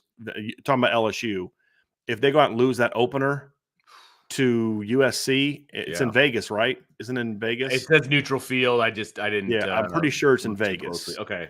Yeah, I'm pretty sure it's in Vegas. You are correct, Vince. That things could get a little ugly, and it's going to be the only game on. I think it's a Sunday night. It's 7:30, so all eyes are going to be on Vegas. And then that night. 2 weeks later, they play at South Carolina. Then they have UCLA at home. They got Ole Miss at home. They play at Arkansas, at Texas A&M, Bam at home, at Florida, home against Oklahoma. So they're going to have to get back quick from that. But it could get ugly there if they lose that game at the beginning. There's no doubt. Who are anybody else just kind of quickly? Any other teams that really stood out to you? Well, I obviously have Louisville. I think their arrow is pointed up. I mean, Jeff Brom. We've talked about him a million times on our show and the respect that we have for him, and he proved it in year one. That's for darn sure. Had a good portal season again, Vince. Yeah, very good portal season again. That is going to be a tough game for Notre Dame. Yep. So that's why they're on my honorable mention list. And then Florida State. I mean, look, they got some things to replace. Obviously, they've got but I just think that they're doing a good job with their talent. I mean, they went undefeated and got axed out, and we all know why. I'm not going to rehash that particular argument, but they've got talent down there, and they're believing in what Norvell is selling. You know what I mean? And when you can do that down in the state of Florida, you're going to have a lot of success. Yeah, and they're still going to have talent, Vince. There's still a lot of talent there. Yep. I mean, that's still a talented football team. Absolutely. And DJ's not any good. I'm like, that guy's still been a quarterback for teams that have won 10+ games. Right. Like, let's not act like Clemson was 4-8 when he was their starting quarterback. They won 10 back-to-back years of 10+ wins. Right. With him at quarterback. In that league, you know what I mean? Like, right. Say whatever you want about him, but he won 10+ games in back-to-back years as a starter in the league he's now going to be in. He'll be okay. Is he a star? No. Is that system going to fit him? Yes. They're a team. I actually had a hard time not putting Florida State in my top 10. If I didn't put Oklahoma State, they were going to be my pick. Okay, but there's still the problem I have with them is they're relying too much on transfers without having the core that a team like Ole Miss has and Notre Dame has, who also have some transfers. Ohio State's got some key transfers this year, but again, they're coming into a core team that returns. Right. And that's the difference for me. They're just plugging holes. Yes, right. Where Florida State's got to overhaul their roster again with transfers. And that's what leaves me a little bit like, can I put them top 10 just now? No, I can't. Because you could say Missouri earned it based on what they did last year. You could say, well, Florida State earned it. They went 13-1. Yeah, but this is a completely different team now than it was a year ago, where Missouri kind of looks the same, and then they added to what they got back. They lost Cody Schrader, a couple guys, but they got a lot coming back. Right. Florida State's going to have a brand new looking football team in a lot of ways, Vince. I mean, just a completely different football team. I like the Louisville pick. The other ACC team that if I had to do a preseason number one ACC team today, April 3rd, it'd be Clemson. Look, I like the way they finished the season. They got a little bit of their swagger back. The way that they came back to beat Kentucky it's all going to come down to Cade Klubnik. Can they figure out how to get him going? That's the key. I think they've got more receivers that fit the system now with some of the injured guys and young guys that are coming back and some of the young guys that are now emerging. They got Phil Maffa coming back, who had a great finish last year. And their offensive line, which was a hot mess all year last year until they kind of started to figure it out, unfortunately, against Notre Dame, which I'm not thrilled about. I know, right? But they got some talented kids coming back. They ran the ball a lot better down the stretch than they did for most of the year. And, like they had 6 games last year, Vince, where they rushed for over 7 games last year. They rushed for over 175 yards. 4 of them came in the last 5 games, starting with Notre Dame. where they ran for 176. And then they went 260 against Georgia Tech, 247 against North Carolina, and then 219 against South Carolina. So, and their defense is still good. They lost some good players, but with Barrett, getting Barrett, I'm drawing a blank on his last name. Barrett Carter coming back is huge. The key is Cade Klubnik, and can they fix the holes in the secondary based on kids that left? Nate Wiggins went pro. The Makaba kid transferred out to Texas. That's my question mark is the back seven and quarterback. And that's what kept me from putting them in the top 10. But if they can get those questions answered, I think this Clemson team is going to be really dangerous this year. I think people are sleeping on that team. Again, partly because I don't think people like their head coach. And you're seeing more and more of that now where people will impact the hype they give a team based on whether they do or don't like the coach. That's what I think. And it's a different conversation for a different day. But Clemson was another one that I had. Vince, Louisville was a good one I had. Utah is one that I had. Yep. And so those were some of the teams that when I was looking at my top 10, those are teams that I kind of also considered for that top 10 spot. So yeah. Hey, it's going to be fun. I think there's going to be a decent chunk of parity this upcoming season, which I think can be a good thing, which I think can be a really good thing, moving forward. So we're not going to do a mailbag, but we do have a super chat. We do, yeah. Brian. So why don't we bring that up? From Alan Watson. Thank you very much, Alan. Was going to save this one for tomorrow, but with the Swiss cheese brain, I may ask again then. I know this is Riley's team this year, but how are the other quarterbacks looking? Great question, Alan. Well, we talked a lot about that earlier in the show. Good. I mean, I look, there's not a quarterback that I've seen so far that I'm like, man, I'm disappointed by that kid. I think Steve's had a good spring again, we are seeing very little of what's going on, very little. But of what we have seen, I think Steve's having a good spring. I think CJ's having a really good spring. I think Kenny's done some good things. So I think they're all look. I have complete faith that Notre Dame now has a quarterback room that it doesn't matter who's starting a quarterback, they're going to win 10 games. Yeah. The question is not that. Can Steve Angeli lead Notre Dame to a 10-2 record next year? I have no doubt.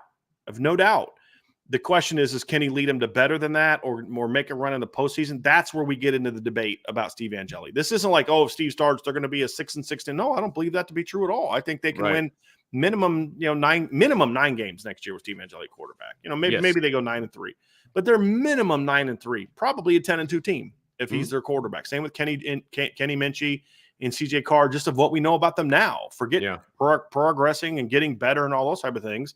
Just what we know of these kids right now at the town around, and they can win 9-10 games next year. But 9-10 games is against the schedule they play. That's a good season. It's not a great season. Right. It's more about can you win 10, 11 plus games, but then position yourself to get into the postseason and say, hey, that is not a team that you want to get in rounds 2 or 3 in the playoff. And that's the question mark behind that group because of the inexperience. And that's also why we talk so much about Riley Leonard, because I believe he is that guy. We've seen him do it. We've seen him do it against Power 5 teams. We've seen him be a dynamic runner. We've seen him make big-time throws. I've broken down literally every Power 5. Every game he's played against an FBS team, I've broken down. And this kid's a playmaker. And he was doing that with very mediocre talent around. A lot of his top receiver the last 2 years was the kid he beat out the previous spring for the starting quarterback job. Yeah.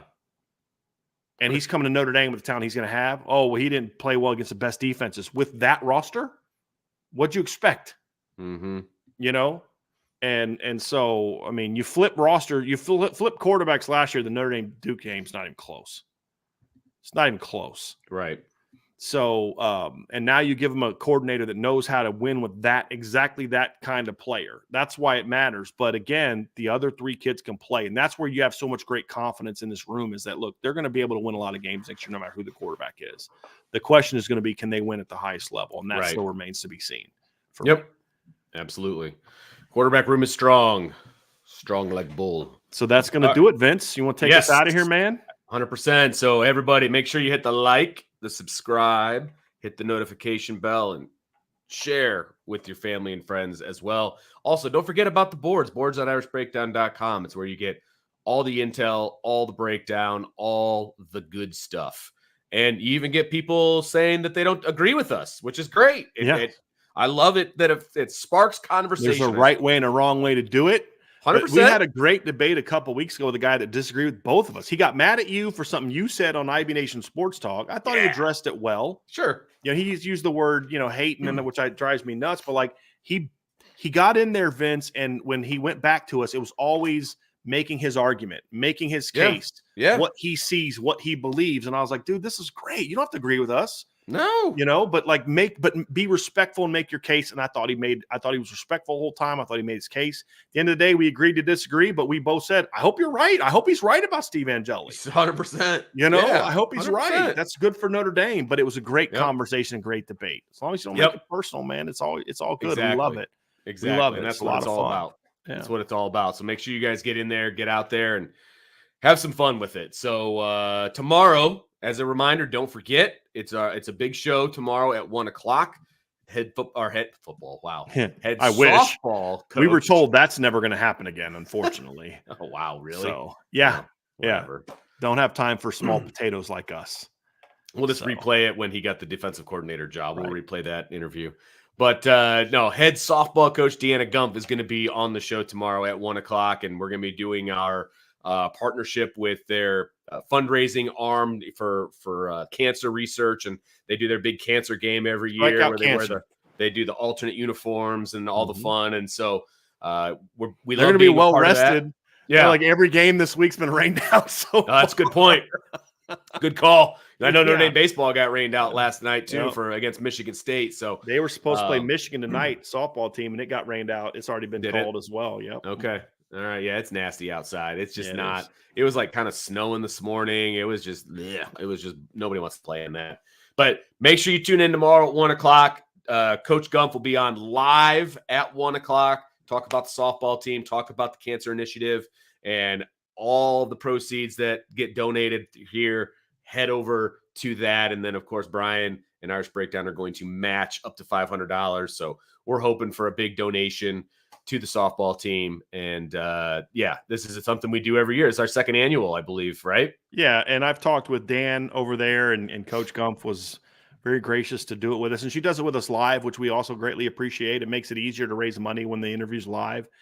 So to do that, right, it says what her passion is for. I mean, because she's jumping on a random podcast for her softball team, but they know the reach that we have, and it shows her passion for what the cause is. Yeah, it's good for everybody. So we greatly appreciate it. Yeah, we're looking forward to it.